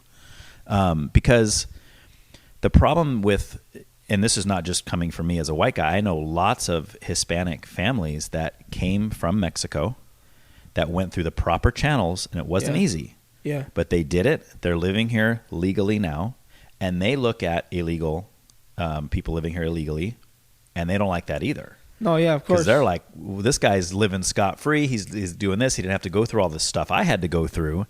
Forget that, man. Yeah. Yeah. That's why there's a lot of Hispanics in the country that are actually for what Trump's doing with ICE, So, in fact, my buddy that I mentioned that works for ICE, he's Hispanic. Yeah, and I'm sure he gets a lot of... Uncle Tom kind of stuff. Yeah. You're a traitor to your own race. Yeah, for sure. But those people with that ideology are there, so... But you know what? I think it's a what do you call it? It's a big a spectrum of on both opinions, right? Right. So like your buddy, he's Hispanic, so now somebody that will talk to him and be like, wow, I can't believe you do that. You're stopping the hard workers from coming. Right. Right. Yeah. And then he'll tell you, no, I'm stopping. My goal isn't to stop hard workers. My goal is to stop bad people, right? And that is what he would say, yeah. Right, exactly. So it's just a big, right. But they show a news report where it shows a clip of these guys tackling grandma when she comes out of the grocery store, and that's all it shows, right? It just shows that part. And the whole world's all up in arms, which is my big issue with the news. And so when we see that, and then we hear somebody talking good about ICE, then we get in our feelings. And we're like, wait, so you like that? Right. Type of thing, Right. So then that now it becomes now there's a rift in our conversation or our relationship or whatever. And once there's a rift, then the communication stops. Yeah. And now we don't want to hang out anymore. Right. And now it happens with us, and then it happens with the next door neighbors, and now we're just separated because we saw two different things. Yes. Exactly. See, exactly. And that's what I always try to say. Most of us aren't disagreeing on truth. We're not disagreeing about the issue. Like the example I use is like in Minnesota, where Renee Good was killed by an ICE agent, and who's the other guy? Alex Preddy, right? The two people that were, again, you get two sides of the story. The one side is, they were obstructing ICE agents from doing their job. Or in the Renee Good case, she tried to run over the guy with her car, and that's why he fired. But then the other side says, no, she was turning the other direction. She wasn't going towards the officer. She was going the other way. Yeah. So he just shot her for no reason, right? And these are two completely different news sources. And when you watch each one individually, I mean, at least I look at that and go, I don't even know what to believe here. Like, what really happened? But so what we're more arguing about is what really happened. We're not arguing about whether or not it's okay for an officer or an agent to protect his own life if it came to that, right? It's just like a police officer who shoots somebody who's reaching for their glove box, and then you find out later there was no weapon in the glove box, right? But he's going, the cop's saying, put your hands on the steering wheel, put your hands on the steering wheel. No, I'm just going to put your hands on the steering wheel. No, I just need to get something. And the cop shoots him. Yeah. And then they find out there's no gun in there. And everybody's all up in arms. How dare this cop shoot this unarmed man? It's like, just put your hands on the steering wheel, dude. You'd still be alive if you would have put your hands on the steering wheel. You know what I mean? Yeah, it's crazy. So anytime somebody dies, it sucks. Yeah. You know, and I think we can all agree on that. I mean, unless it's like a guy in death row that's like a child molester or something like that. But I mean, for the most part, when these just civilians are getting shot by police or whatever, none of us are saying, yeah, that's great, right? But some of us are going to say, oh, I feel that shooting was justified, or I feel it was not justified, right? Yeah. And a lot of that's based on the news sources we're watching, you know, and that's what's hard. Yeah. I hate that. Yeah, dude, it's tough because, I mean, I'm around people that lean really right, and I'm around people that lean really left, right? And they come around me, and they and the people that lean really right, they know I'm a Christian, so they know that I have conservative views. Right, you know what I mean? Yeah. So then they start talking about some things, and then they're looking at me, and then they realize you're not on their team anymore. Yeah. And then there's the people that are really left, and then they start talking about.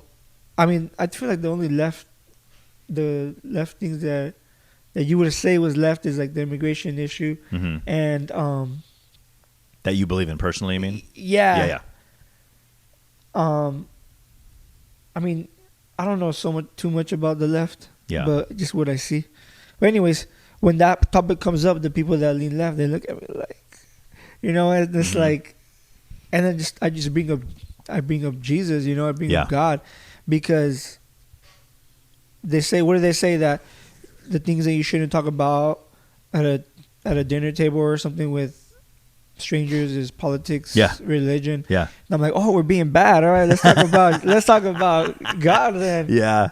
And I'm like, hey, you know, well, at least, you know, God puts those presidents and stuff, and, you know, He puts those presidents there, and then God loves all of us, right? We got to figure it out. Yeah. You know, he has a plan for all of us. He died on the cross for all of us. Yeah.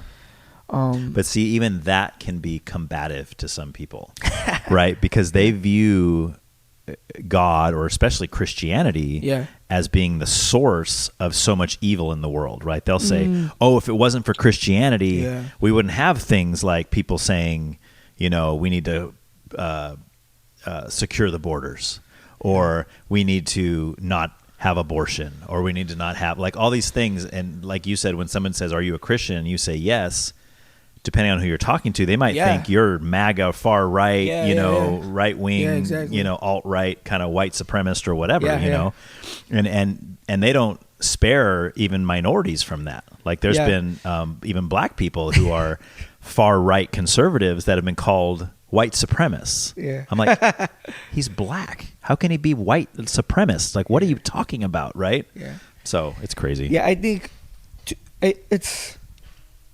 You know what, man? Like, so growing up, I went to a Hispanic Christian church. Oh, okay. Christian churches, meaning right? That the mostly Hispanic. Sermons were in Spanish. Yeah. Okay. So when people relate Christianity to like far right or or just like mostly like a white religion or whatever. Right. Which is funny because Christianity is not a white religion. Yeah. I know they try to make Jesus look white sometimes. And it's like, no, he was from the Middle East, dude. Like, what are you talking about? Like, I guess it doesn't really faze me, because I grew up, I'm like, okay, that doesn't make any sense. I grew up going to a church where nothing but Spanish. Yeah. It was a Hispanic culture Right. around there. And so, but my wife, she grew up going to a Catholic church. Oh, okay. You know, so then she started going to a Christian church when we like started dating or whatever. Mm-hmm. But you converted her, dude. Yeah, it was me. No, it wasn't me. It was the Lord. Nah, but so like she'll get like, oh man, like I tell people that I'm Christian and I feel like they look at me funny now, or I'm like, well, if you know who you are, if you know you don't really believe everything that you see on the internet, that a Christian, that like a, you know, what they relate the MAGA movement to, then you shouldn't be fazed. Right. You know? Right. But for me, it's a little bit easier because I grew up going to Hispanic churches. Right. So, but she grew up a different way. Okay. Is she Hispanic ethnically? Yeah, she's, okay. Yeah. So yeah, that's. Okay. Yeah. But it sucks. Doesn't it suck that when they say, when you say you're a Christian, there's already something connected to that? Yes. Right? But that's spiritual. That has to be. Well, it's just with any word. Anytime.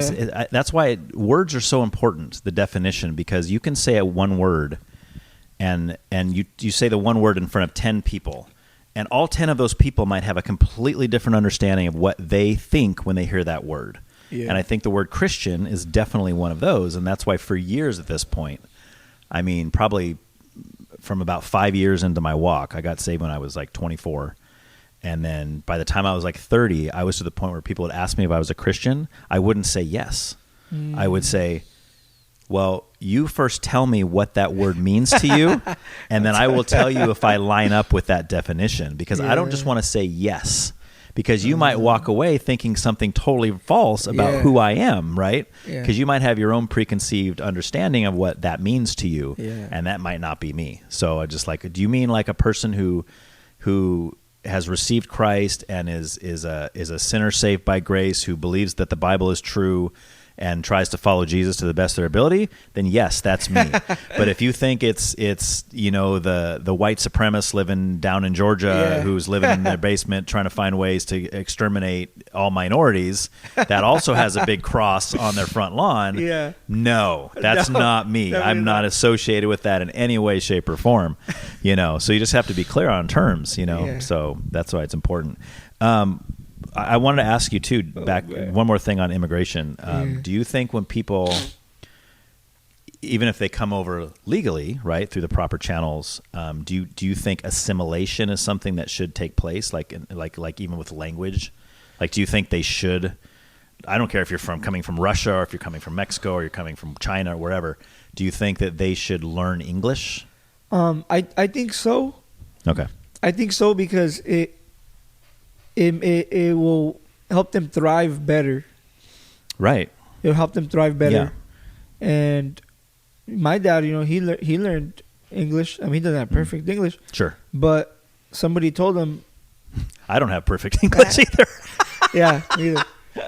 And I don't have perfect Spanish. So it's like, where do I go? Who am I? No. Somebody told him, hey, you really need to learn English. If you don't learn English, you're not gonna make it. Right. You're not gonna make it.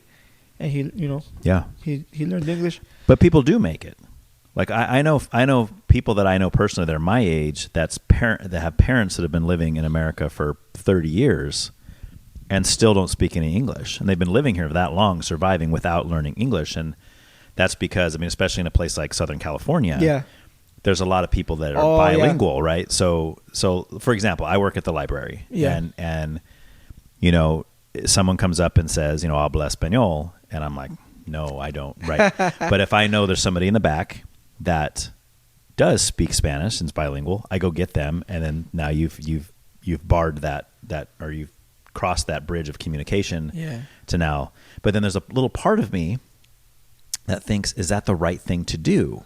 Because there's a part of me that says if we always just said no sorry, I feel like that would almost force people to learn the language, because they wouldn't be able to buy and sell and trade and live here if they didn't. But we kind of, in a sense, enable people to live without ever learning English, because there's always a translator somewhere, right? Oh yeah. It'd be like, but I think it's interesting because there's no other country, I think, that does that, right? Like if I move to China, right? I don't think all the people there should learn English so they can speak to me, right? It should be the other way around. I should learn Chinese so I can speak to them, right? In a sense. I mean, if I'm just visiting, that's one thing. But if I'm going to go live there, I believe that you should learn, the language where you're going to be trying to thrive at, to your best. Yeah. Yeah. Yeah, and it doesn't mean that you can't speak your native language. Yeah, no, yeah, of course. I mean, there's some people that would say that, and to me, that's far-right white supremacy. Yeah. Yeah. No other language is allowed. It's like, no, dude, that's the beauty of America. I love that I can walk around and see restaurants that are in Spanish or stores that are in Spanish or, depending on what part of the country I'm in. If I'm somewhere like little Iran or whatever, some of those places, little, what's the place in Armenia? Little Armenia, like in LA, and you see like all these signs that are in Armenian or whatever. I think that's cool. Yeah. You almost feel like you're in another country sometimes. And I think that's neat. I know some people don't. They think, oh, this is America. Blah, blah, Yeah. It's like, dude, come on. But I think that you should learn the native language of where you're living. Yeah. If you still speak your native from your home, great, amongst your family and all that stuff. But when you go out into the world and you have to buy and sell and trade, you should know whatever that language is, the common language of the land, and I wouldn't expect any different of myself. Again, like if I went to go live somewhere. Anyway. So what are some other, besides the immigration thing? I think what you were saying was the immigration thing is something that you see as more of a left-leaning viewpoint, which puts you more center. Yeah. So are there any other issues that the conservative right would say, oh, this is what we believe and hold on to over here, that you're like, oh, I don't know if I like that one? Not that I can think of. Okay.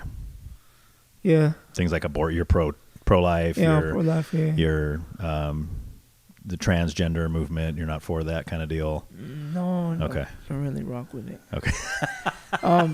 Like, if somebody is that's how they feel. Yeah. I'm not gonna have hate for them or. Sure. Oh yeah. Me neither. I'm gonna love on them. Yeah, there should never be hate towards anybody. I don't care what they believe. Yeah, for sure. Yeah. So. Okay. We can not agree with people's lifestyle and still love them anyway. Because I know people that that do feel that way, and I love them so much. Right. And you know what sucks is that since they know I'm a Christian, I think there's some like things that they believe they haven't really asked me or they haven't really talked with me about it, but you kind of feel it. Yeah, preconceived ideas. Yeah, for sure. Yeah, for example, they might think that since you're a Christian, you hate them. Yeah, I hate you. I don't want to be around you. Like a homosexual person might think, oh, this guy's a Christian, he hates me. Yeah. And that's that's not true. I don't hate you. I might not agree with your stance on sexuality, but that doesn't mean I hate you. Yeah. Right? Yeah. But a lot of people think that you can't love someone and not be approving of that person's lifestyle, which is ridiculous, right? Yeah. Like if my daughter is on drugs, right? Yeah. I don't approve of that at all because I know it's hurting her. I don't want her to live a life as a druggie. Yeah. But I love her. I don't not love her because she's addicted, By the way, my daughter's not addicted to drugs. I was just using that as an example. But at least I don't think she is. But I don't know.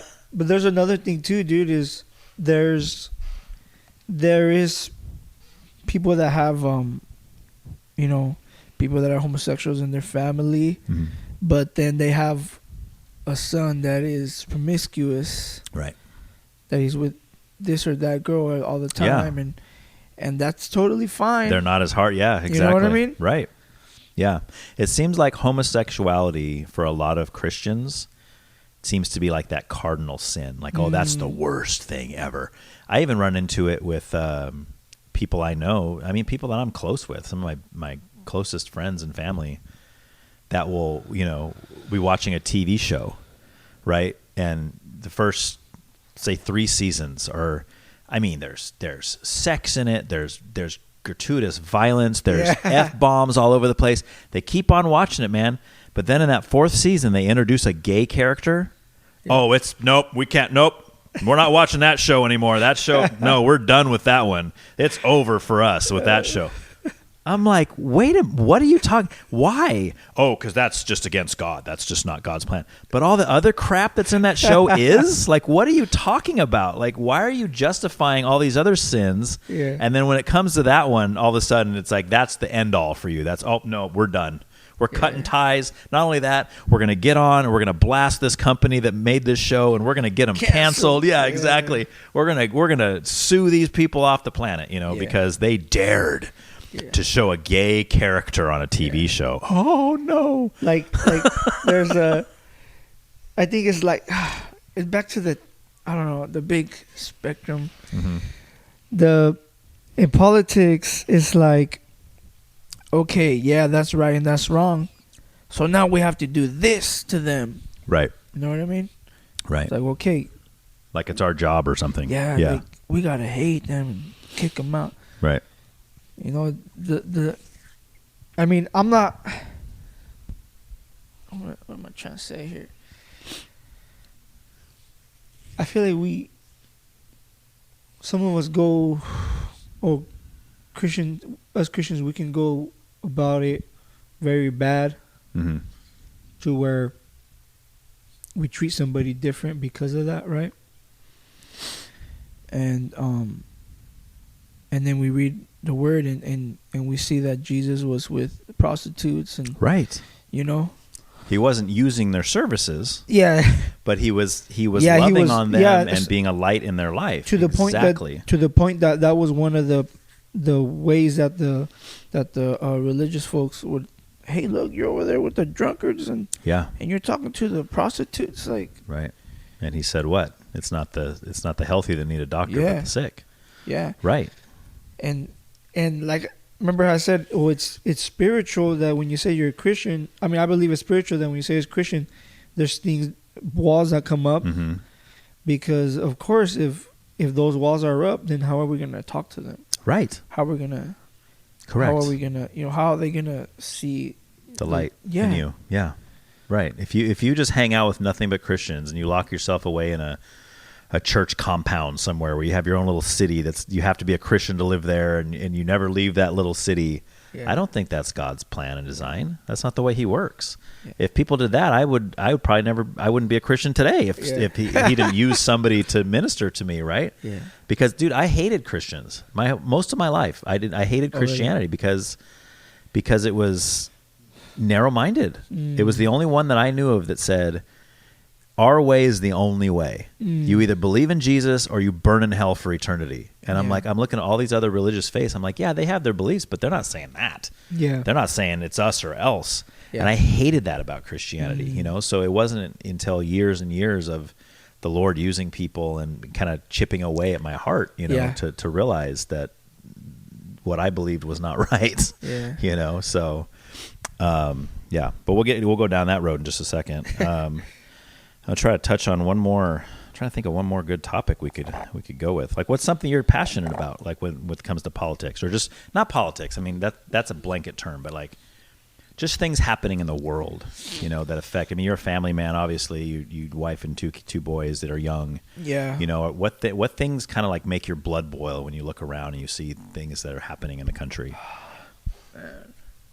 I mean, we talked about like the Epstein files and stuff like that. Oh yeah.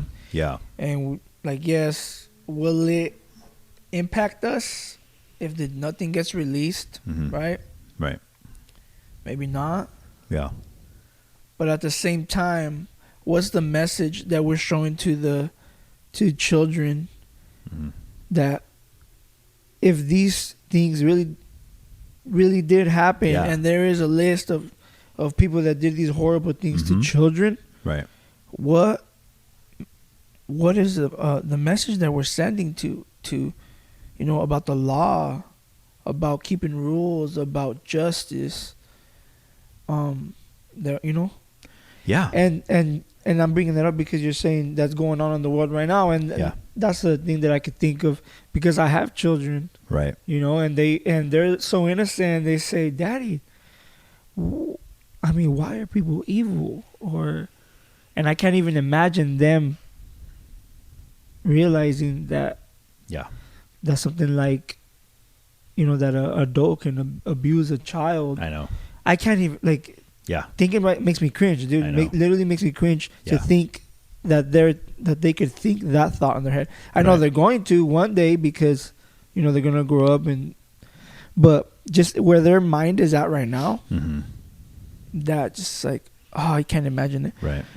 But yeah, and the example in a sense would be, again, I say this thing as you with quotes, if it's true, right? Yeah. Because who knows? I don't know if it's true or not. I don't know if it was all made up by the media, some kind of, whatever. But if it's true that there's these rich and powerful men who are sleeping with underage girls on this sex island or whatever, right? Yeah. And then we have a list of all these people's names, and the only reason we're not releasing it is because they're rich and powerful. yeah, That's not a good message, dude. That says that if you're rich, that you can evade the law, and that's no. And I believe.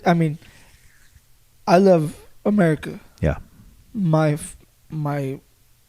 father came to America to do better, believing that this is the better country to thrive in, right? Right. And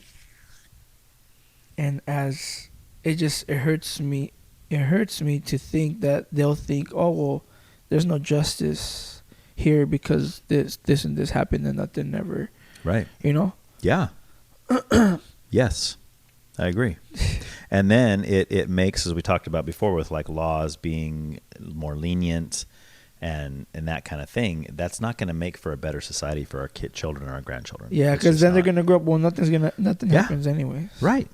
Because most of us, obviously, like you just mentioned, the kind of the crimes that we're talking about here are making you cringe because those are the most horrendous things we can even imagine. Yeah. But all of us, if we're honest, there are certain things, certain laws, certain things that we would do to benefit ourselves, whether it's whatever, embezzling money from your company or, speeding on the freeway or there's all these things that we're going to do of course, because we feel but I this is better for right? Or even the justification of when they say, people steal because they're starving, right? Which of course we know is not most times not the case. Yeah. But unless they're stealing an apple or something. Right, exactly. Or stealing a loaf, AOC's big thing was these people, they're just stealing a loaf of bread. The looters, they're just stealing loaves of bread.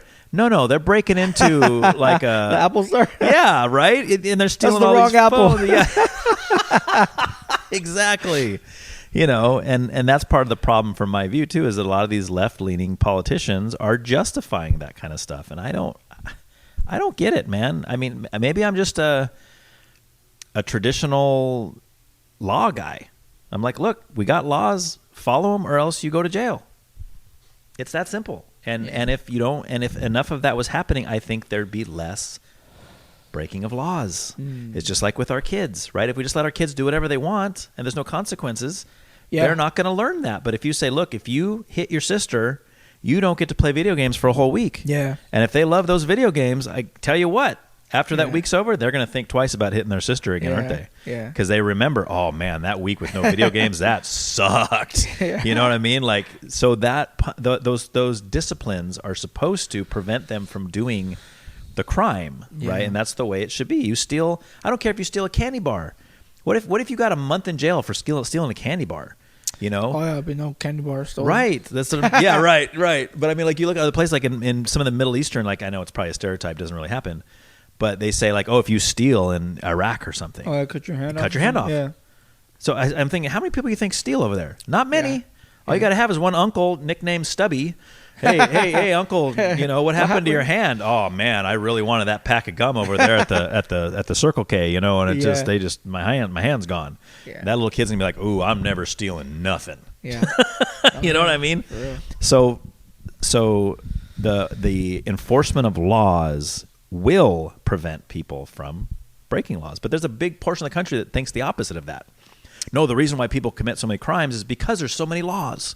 We just need to get rid of all the laws, and then they won't commit crimes. I'm like, that's the dumbest thing I've ever heard in my life. Yeah. So yeah, no, I don't agree with that. Anyway, all right, cool. Sure. Spirituality, man. I know that you are a Christian. You've said that multiple times, and your response to the first question earlier was that Jesus is Lord, which I agree. But I want to hear about how you came to that place, because you've also alluded to that you haven't always been a Christian, that you grew up a little differently, and so just give me your walk with that, like how did that happen? Yeah, so growing up, I was taken to church, when I was a little kid, and I had that that belief, I had that faith. I guess I was carrying my parents' faith. Okay. Yeah. Were your parents Protestant or Catholic? My mom was Catholic when I was a baby. Okay. But then somewhere along the line she went Protestant. Okay. And my dad was Catholic until maybe when I was 17. Oh wow. Yeah. Pretty late then. Yeah. And you said you have no brothers, but that means you have sisters? I have 2 sisters. Yeah. Are you the oldest though? At my house, I'm the oldest because I have an older sister that didn't. She never lived with us. Oh, okay. Yeah. Okay. Yeah. So yeah, I'm at the house. I was the oldest. Okay. My little sister. Okay. Yeah. So yeah, growing up, going to church, and I was going to church, and I've always had I guess a childlike faith. Mm-hmm. I guess you could say, to where, I did pray. I would pray and stuff like that. Yeah. But it was very I was when I grew up, when I turned into a teenager, that was very lame to me. Oh, okay. Oh, that's the boring. Like church God, itself? Yeah. Church, not the idea of God. Yeah, no, just like church. Okay. And godly things, mm-hmm. to me, were boring. Because I like the flesh. I like. Yeah. That's right, man. So, yeah, that's what I used to say. Well, why do I have these desires if God didn't give them to me? Right? Yeah. Obviously, He wants me to fulfill these desires, or else He wouldn't have given them to me. Yeah. Yeah. So it's so I would kind of just go through the motions, go to church and stuff, and yeah. But it wasn't. Oh, and then so I had that so there was always kind of a tug, oh well. Since I grew up hearing godly things, I wouldn't do some things, or it would kind of hold me back in a way. Mm-hmm. Not hold me back is a weird word, but it would come. I wasn't oh, I'm an atheist, right? Or yeah. I wasn't like that. I still respected mm-hmm. God in my own. The God that you made up. Yeah, kind of. See, I'm the same. I made my own God. Yep. Right. I made mm-hmm. my own God. Yeah. And then I started judging God by the actions of certain people. Mm. And then I totally gave into. I said, well, God, if this is happening, then you don't exist.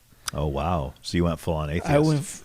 I wasn't saying it. Okay. Because I wasn't proud of it. Right. But in my heart, dude, I legit said that. Right. And it was because things weren't working out the way you wanted them to. Yeah, exactly. Basically. Okay. Yeah. Mm. And it was a selfish reason, right? Yeah. Oh, yeah. For sure. And I remember that's the darkest depths of memories and stuff that I've experienced the feeling, you know. During that time of life, you mean? Yeah, Okay. yeah, because I just gave in to all my vices, you know, whatever it was. Yeah. And thinking that, just drinking more or doing this or that, I'm gonna be happy. Yeah. I'm gonna, you know, but it felt good for the moment, but after it's like, yeah, I was sad again. I was mad again. Sometimes even worse than when you started. Yeah. Yeah, dude. And been there, done that. And then until I was finally like squeezed and just like so over it, I was like, I'm like, all right, I'm done. Yeah. I'm done. I'm tired. Because I was telling myself, God, you don't exist. But, okay, did I really believe it? Mm-hmm. Maybe. Yeah.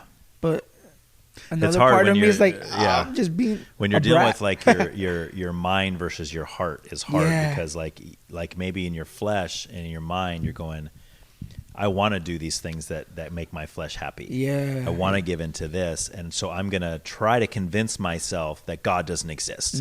Because if he does exist, now I have a judge. I have someone who's going to hold me accountable for my actions. Exactly. If I can somehow mentally just push that away, then I'll feel okay about what I'm doing. Yeah. But in your heart, you're like, you know better. Yeah. Right? Yeah. Yeah. Yeah, exactly, dude. So then until finally I was just at a point where I just felt so lonely and so tired, like spiritually tired, like dry, like About how old are you at this point? man. When this happened, I was like 23. Okay. Well, I'm trying to remember when I got married, man. I was going to say, I was asking if it was before or after you. Yeah, I got married in Okay. 2017. Mm. In 2017, I was okay. I'm 32 now. Yeah. 2017. That's that was 9 years ago, right? Yeah. So you almost been married 10 years. Yeah. So. And you're 32 now, so you've been 23? early 20s, maybe. Yeah. Yeah, it's like Okay. like 23. Okay. And then, yeah, I just remember telling him, Lord, I'm done. It's broken. Mm-hmm. And then that was like that instance. But then he started, working on my heart, and I started like kind of praying because I remember that growing up, Right. Prayer is You good, just go, right? yeah, I you was go like, all right, back, well, yeah. I'm surrendering to God. I'm gonna pray. Yeah. I mean, I was still doing those same things, living that same lifestyle in a way. But little by little, I was praying almost every night. Mm-hmm. And then at this point, I was dating my wife, seriously, Yeah. because I've known her since we were kids. Oh, but cool. at this point, I was like dating her like for real. Right. Not, Were you guys not as a teenager? Okay. Were you guys like on again, off again, Yeah. boyfriend, girlfriend throughout Yeah. your early? Okay. That's so Yeah. cool. It was just like that. Yeah. But this, once I surrendered to the Lord, and I started dating her seriously, I started praying, right? It's like, all right. And I'm saying this because it's part of my, of my spiritual journey. Sure. All right, Lord, show me that she's the one, show me, give me a sign, Yeah, That's yeah. like, give me a sign. Like, this is a big deal. Right. And then, And when you say the one, you meant like your wife. like my wife. Like yeah. you're wondering, why do I want to waste time with a girl who's not the one Yeah, that the Lord wants exactly. you to marry? Yeah. Because, yeah, this is where I was. I was like, okay, I need to know, because I feel very, like, I don't want to be unsure, Mhm. Like, yeah, I was like, all right, Lord, give me a sign. Yeah. And I'm teetering with my faith in a way, not my faith, but my walk. Right. I'm not really like I say I believe in Jesus, but I'm not really trying to learn how that looks or. Yeah. So we go to we go to her hair cutting test for I think it's for the state to get her license to cut hair. Like beautician license, whatever. Yeah. Okay. And then before we get there, she's like, "Oh, I'm really nervous." I'm like, "Oh, well, maybe we should pray." Like I've been kind of praying. Yeah. And then She didn't know that about you yet. That you had been. No, she didn't know that I was like trying to dive into that. And she's like, "Okay." So then we prayed, and then she passed her test, you know. And then we got back into town because it was in LA, and then it was a Wednesday. And she's like, "Hey, you know how we prayed and it happened?" Mm-hmm. I'm like, "Yeah." She's like, "Well, we should probably go to church." And I was all like, "That's awesome." Yeah, you're right. We probably should, huh? Yeah. And then I know one of my aunts worked at Calvary. Oh, okay. And then I was like, "Oh, I know my aunt works there at this church. We should go there." Calvary here? Yeah. Who's your aunt? Esmeralda. She moved to Washington. She wasn't there anymore. But so what year was this, you think, then, that you were? 2016. Okay.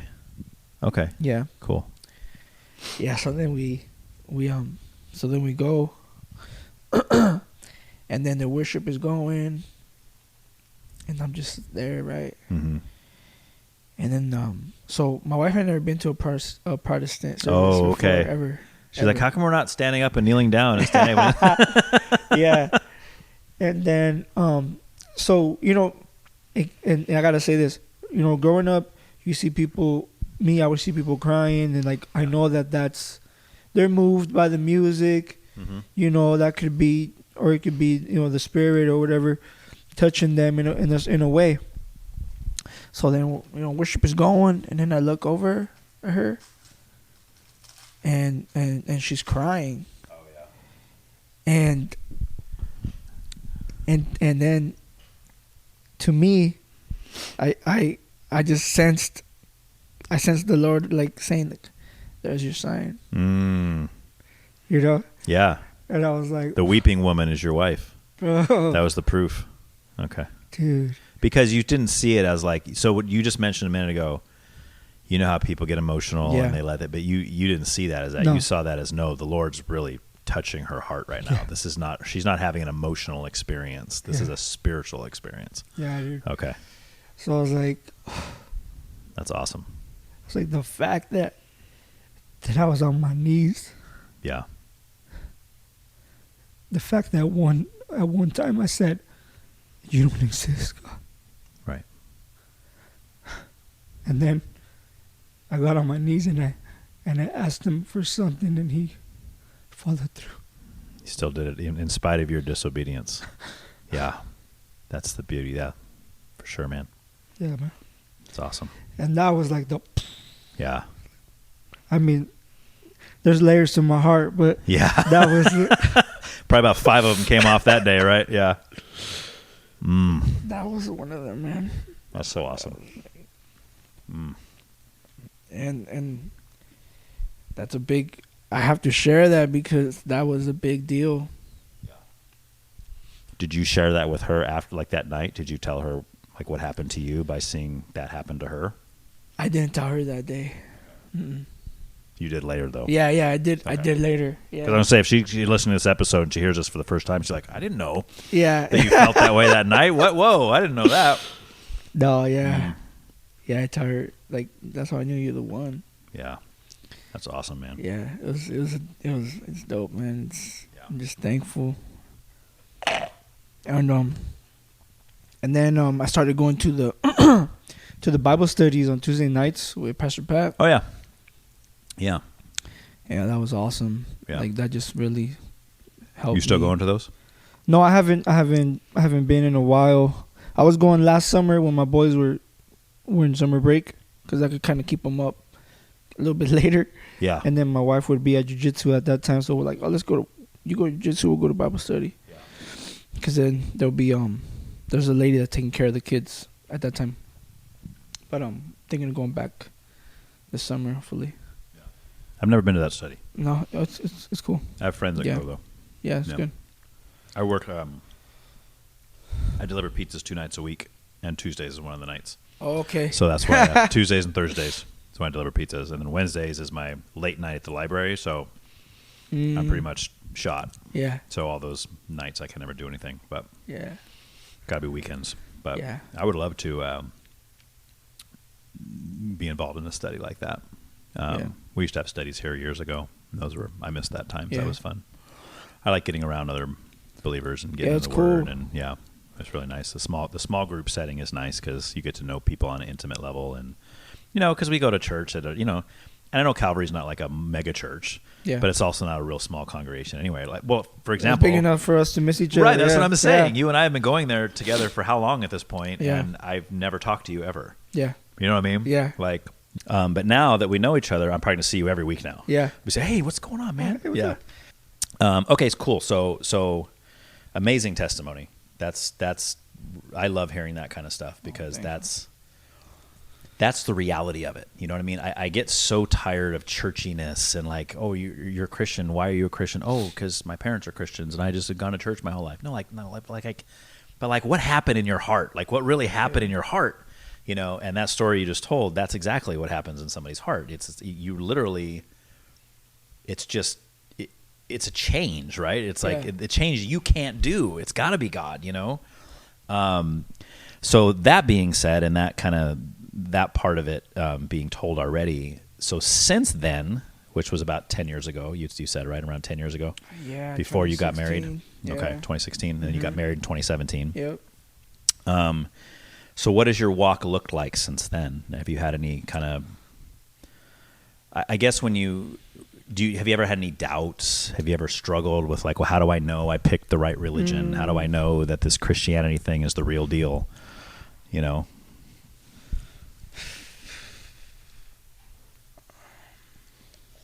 Doubts. I mean, I guess the only doubt that sometimes pops up is when I hear a lot of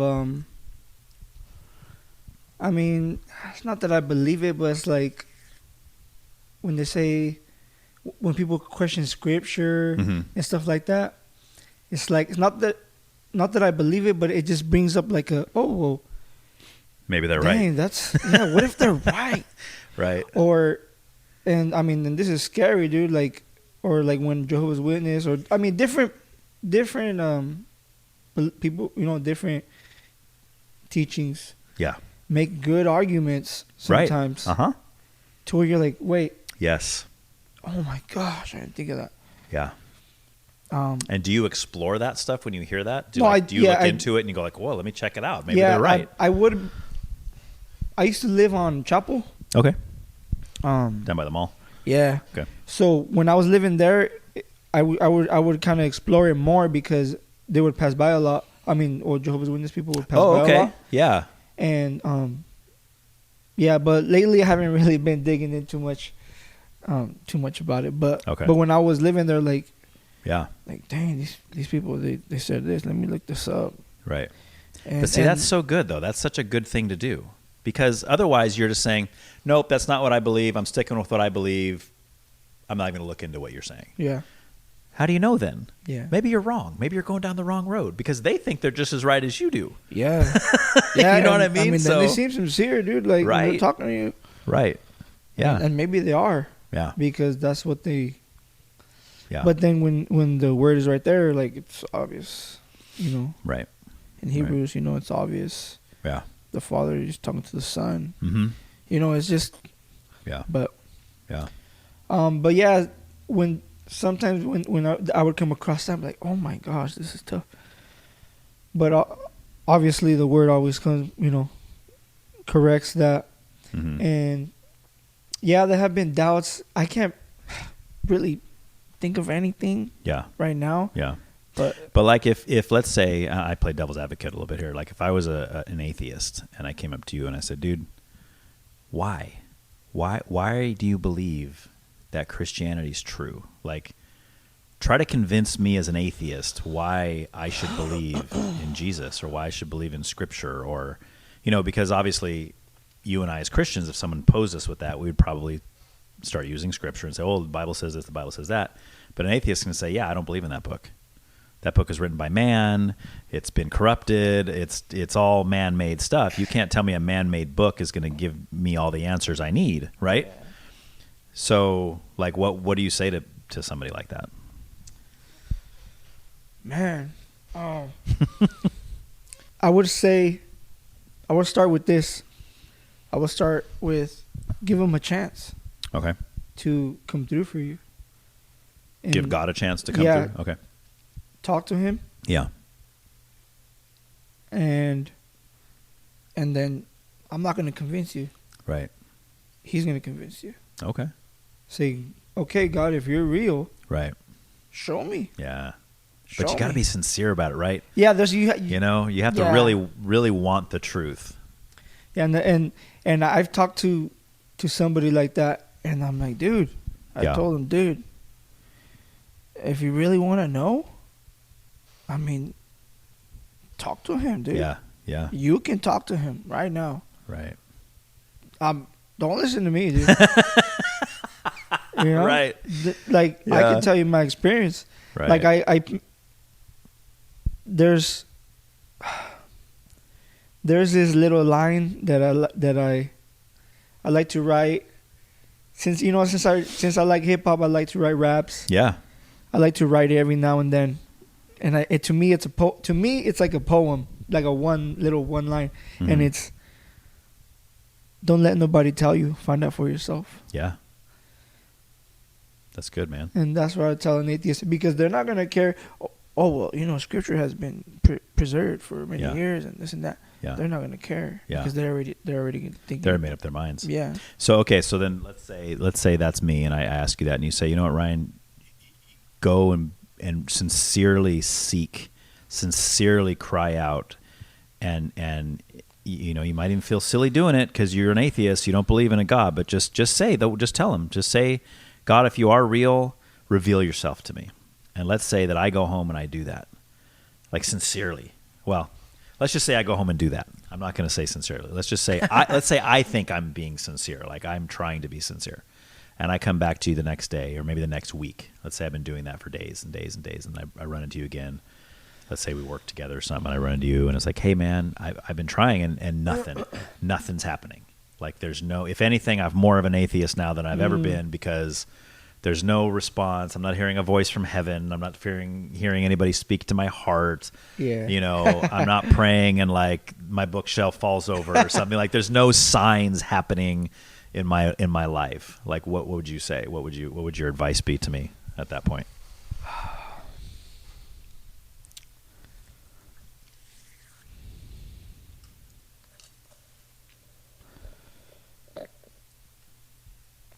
Man, that's tough. I would say, read his word, because, okay, first they said, I'm trying, I'm doing this. Okay, well, the next step, you're open to the idea of calling out to God, right? Yeah. The word says that the believing comes through learning scripture, learning Yeah. So why don't we start here? Yeah. And the word is powerful. Right. If somebody's legit trying to talk to God, I think that's powerful, man. Right. Yeah. So you probably believe like I do. Like it would be impossible, in my view, for anybody, atheist or not, to be sincerely seeking God and not find God not answer. Yeah, that's right. That's exactly. Yeah, unless you're a Calvinist, in which case, you're not chosen. Yeah, exactly. I've been crying out, and then Calvinists say, "Well, you must not be the elect, man. Sorry, you're not one of the chosen, dude. So just give it up and go live for the flesh." Yeah.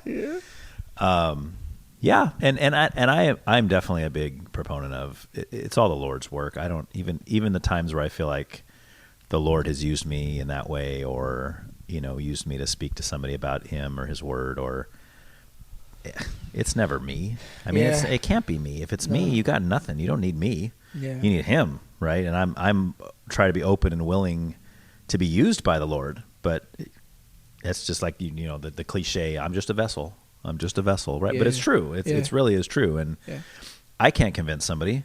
The Lord can convince somebody, and if somebody is coming in a jeering, mocking way, and like, oh Ryan, you're one of those Christians, and once you convince me, Ryan, that Christianity's true, it's like your heart's not right, man.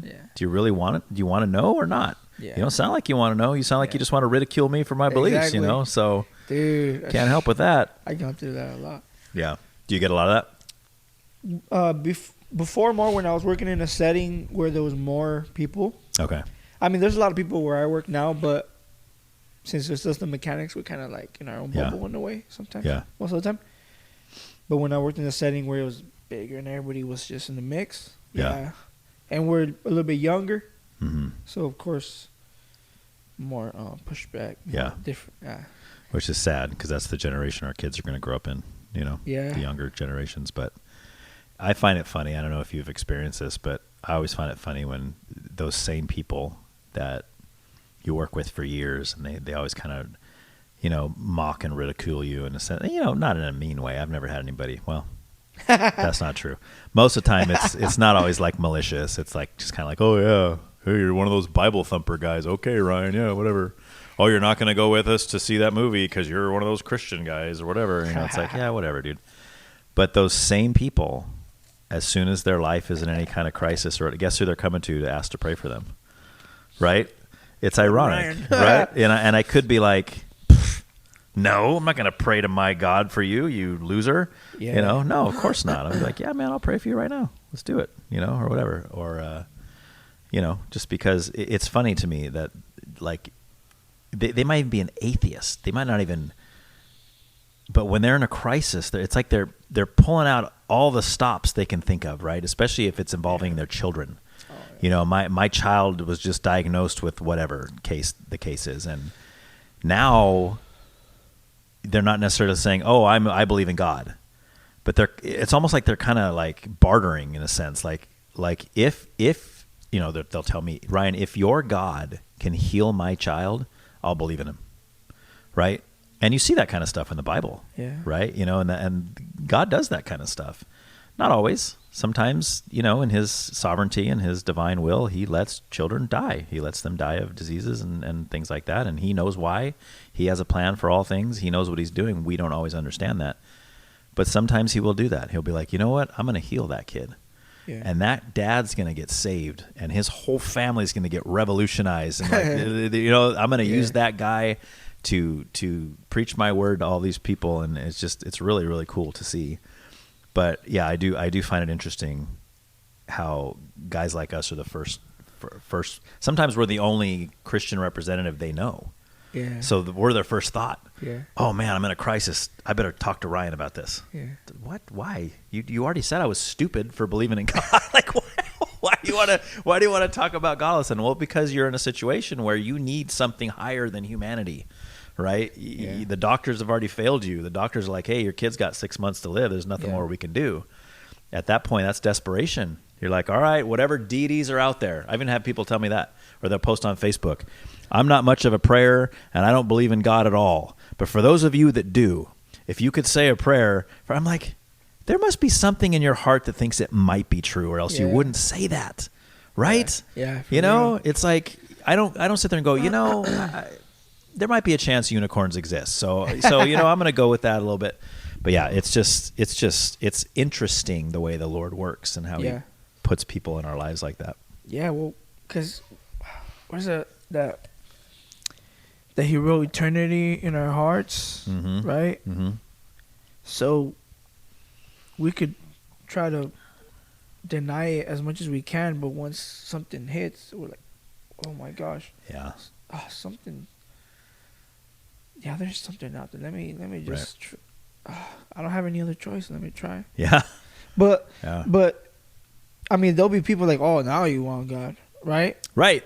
But how beautiful is it that God doesn't care? No.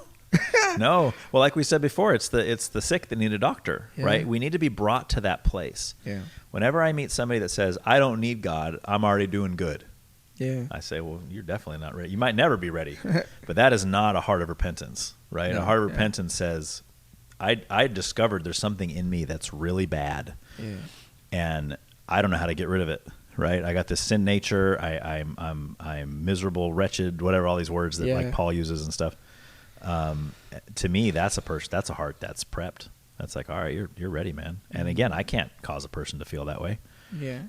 I couldn't cause myself to feel that way. So yeah, that's like, to me, when like the people that go out talk to like college students and stuff, and they have like a lot of good points. Yeah. You know, they're like super smart. Yeah. But I feel like it's only like you said, the hearts that are prepped, and mixed with that knowledge, since they are out of college, you know, or whatever. Right. That's when it hits, you know, because their heart is prepped, and that's pretty cool. But also, like, if their heart's not prepped, that guy is just saying a bunch of facts. But if the heart's not prepped, they're just gonna be like, oh, whatever. Yeah. Yeah. You know. Right. Yeah. Sometimes you need the intellectual everybody's different. Sometimes people. I mean, I've met people that things like apologetics and kind of like an intellectual pursuit of trying to prove it wrong. Yeah. It's through that they become believers. You know, I think people like C.S. Lewis did that, or there's been quite a few. Lee Strobel, that's another good one. Yeah, where he was like, his wife got saved, and he's like, "You what? You're one of those wackadoodle Christians. I got to prove this wrong so that you get away from that religion." And then in the process, he's like, "Wait a minute. Oh snap! There's a lot of evidence here to support this view." You know, but you know, again, I've had so many different walks of life on here. I've had very strong atheists that are, you know, almost hardened. You can tell they're kind of hardened to where you even talk about the ideas of the concept of like intelligent design even. Yeah. And they just can't even agree to that. They're like, nope. There was no guidance. There was all random chance. I'm like, that makes no sense, dude. Yeah. Like, there's nothing in existence today that you can look around your room or anywhere, you know, that didn't have some kind of a creator, right? Yeah.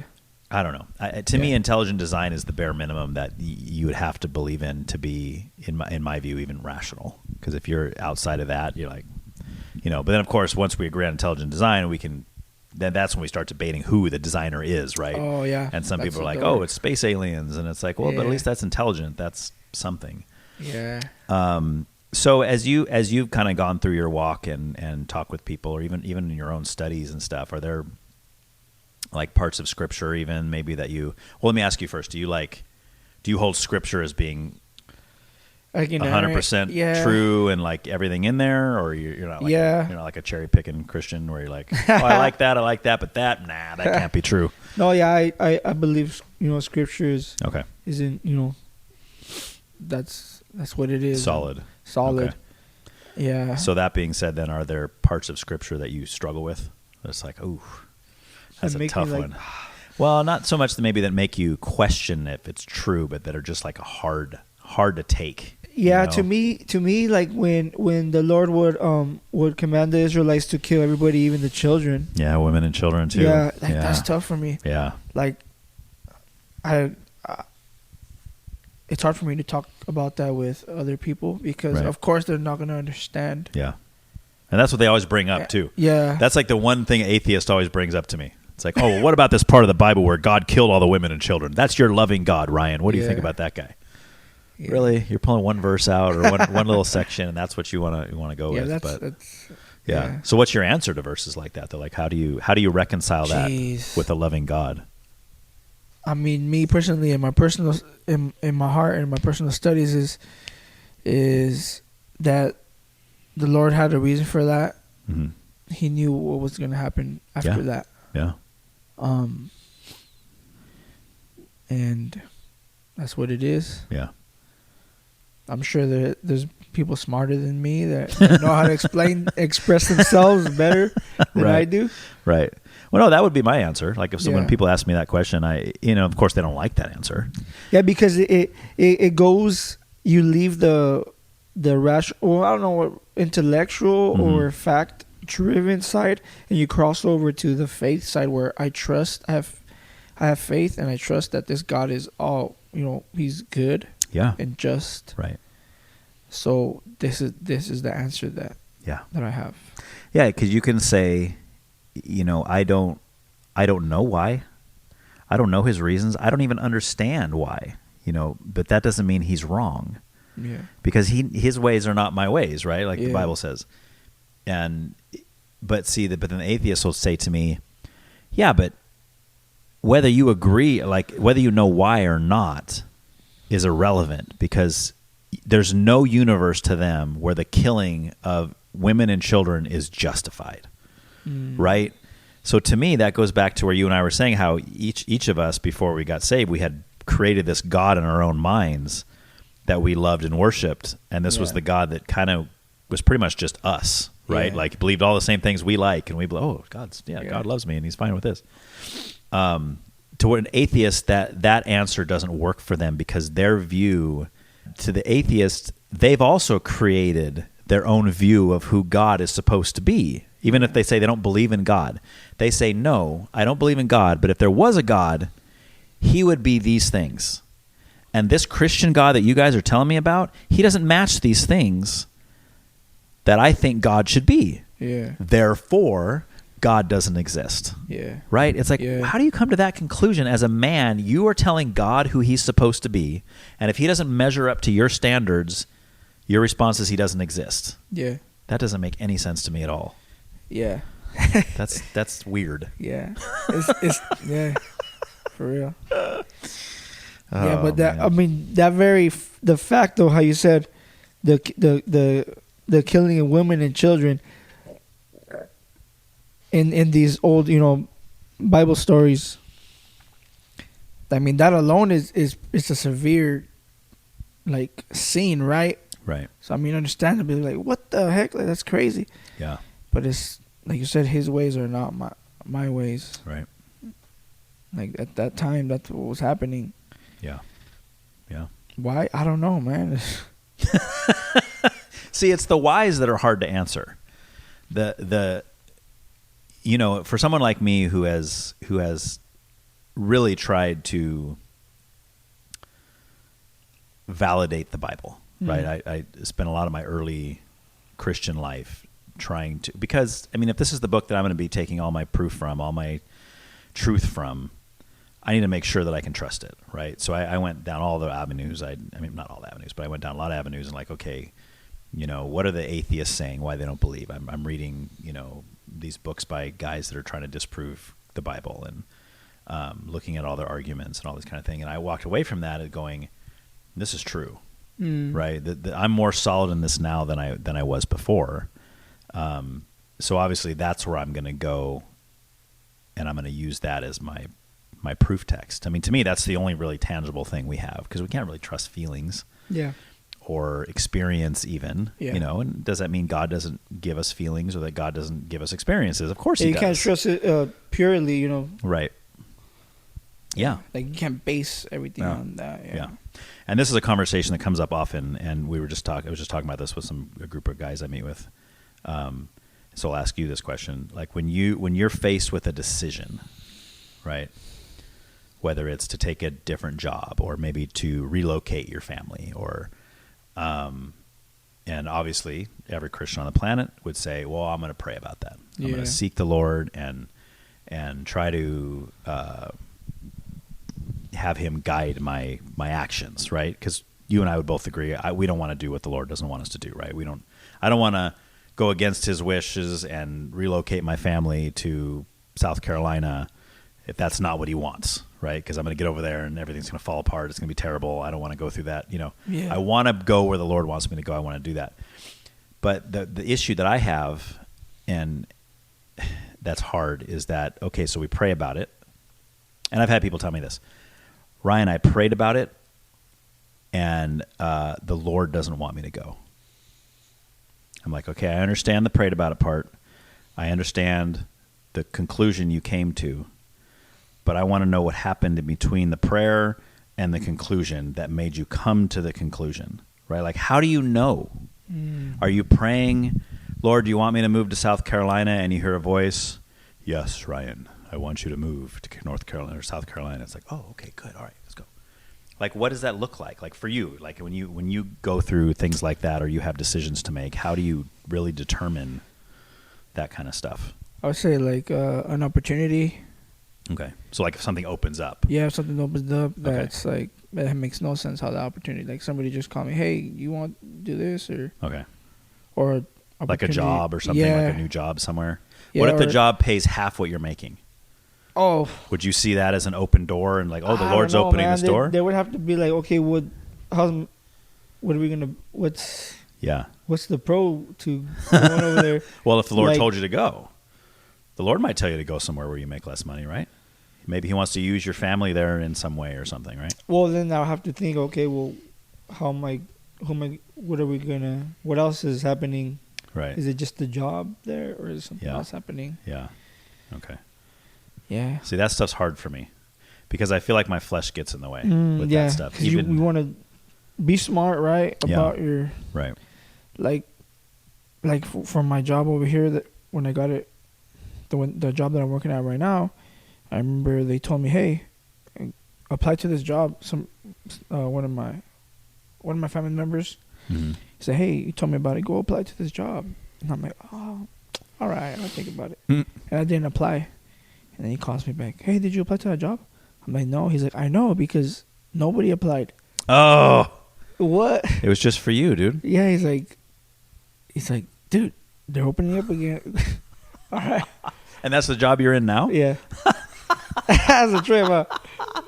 That stuff's cool. Yeah. Because that's like not only, I mean, to me that would be confirmation. I wouldn't say 100% at that point, but that's more of a confirmation than just somebody telling you, hey, apply for this job. Yeah. But it's like, hey, that job is obviously for you because no one else went for it, you know? But, I mean, that doesn't always happen, but that's an example to where I believe, like you said, that was for me. But I didn't apply the first time. Right. So the Lord's like, all right, I'm going to leave it open for you. Yeah. You know? Right. So did I disobey God right there? Or, well, I don't know, but it's like maybe. Could be, right? But I mean, I feel like we have free will, but I feel like we can't operate our free will unless the Lord allows us, right? Like he's not always going to let me do whatever I want with my free will. He might stop me, or he might put a block into something that I'm trying to do. Or in that case, if we're assuming that was the Lord's will for you to get that job, which I would say it is just because you have it. And I think that's like, well, you're doing it. So obviously he would have got you out of there by now if it wasn't his will for you to be working there. So in that case, we could say, well, yeah, he left it open because it was for you. Yeah. Right? Like maybe someone else was going to apply and they're trying to type on their computer, trying to put in the application and their computer broke down or the email wasn't working or whatever, right? That he prevented all these things. Could be. Yeah. Could be. Because like, nope, that's his job, man. You can't have that. Yeah. So. No, but yeah, like you said it's hard to really like. I also bring that instance up because sometimes that is hard for me too, and I feel like God knows me, so He left that open. Oh yeah. This dummy. I need to tell him again. You know. Yeah. Yep. Yes. Which is beautiful in a way, right? Yeah. That He knows our weaknesses and He works in spite of them. Yeah. Oh my gosh. So. All right, man. I think that's all I got, dude. All right. I got nothing left. You're all squeezed. Yeah. That was fun though. That was really cool. Man, I mean, unless there's anything else you want to talk about, or you want to. No, I just want to shout out Jeff for setting it up. Yeah, setting it up. Yeah, dude. I appreciate all the like I said, he creates opportunities for us. Yeah. And he makes an awesome environment for us to be, awesome family environment, friendly environment. Yeah.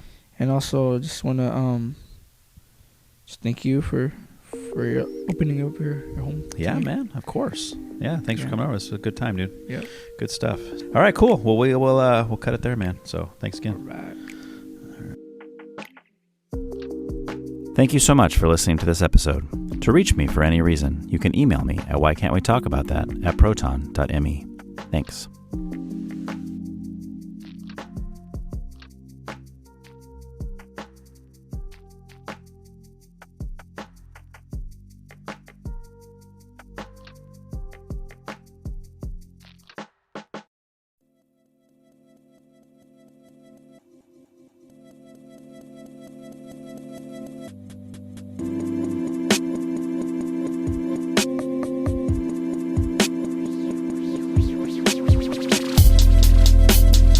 dreams. JVP on the track. This MIC right here from the heart. At this point in my life, I'm just trying to find my way. From the way I think to how I live it every day. From the moment that the sun rises to the time it late. Though my mama don't think so, I close my eyes and pray and give thanks for these blessings that be coming lately. Time be speeding pretty crazy. Luckily myself I'm pacing, catching my breath here and there when there's time to spare. But there's dues to be paid. I got up out my chair, open my mind just to see what's good for me out there. Stepped outside my comfort zone and now I roam without a care. Please, Lord, give me clarity and guidance. It's a long road to success, and I'm trying to endure the mileage as the pages unfold. I soak up everything, cause my story's untold. I'm a youngin' trying to come up, making sure my soul never gets sold. So I'm asking for your help, take my hand and just go. Show me the way. I'm asking you, come and guide my steps. Show me the place where I belong. I'm trying to find my fate. Show me the way. I'm asking you, come and guide my steps. Show me the place where I belong. I'm trying to find my fate. I'm just trying to get whatever I can, giving my all to the last drop out of the can. Quench my thirst for this love of mine, writing these rhymes. There's been dull moments where I feel I'm wasting my time. I don't let negativity bring me down, and if I am, I don't let the public see me with a frown. What's the use? They trying to get their own nick out the news, that's the truth. So you'll always see me showing off my tooth. Reality checks, keeping my head leveled on deck. No pain, no gain, what you expect? It's all earned like trust, money, and respect. The time I invest, hopefully it attracts your closest interest. I'm so lost in this, like where am I at? I'm trying to get to my previous task, not back to my past. I've been doing the math, checking the stats. My destination's been predetermined. All I ask is, Lord, show me where that's at. I'm still learning. Show me the way. I'm asking you, come and guide my steps. Show me the place where I belong. I'm trying to find my fate.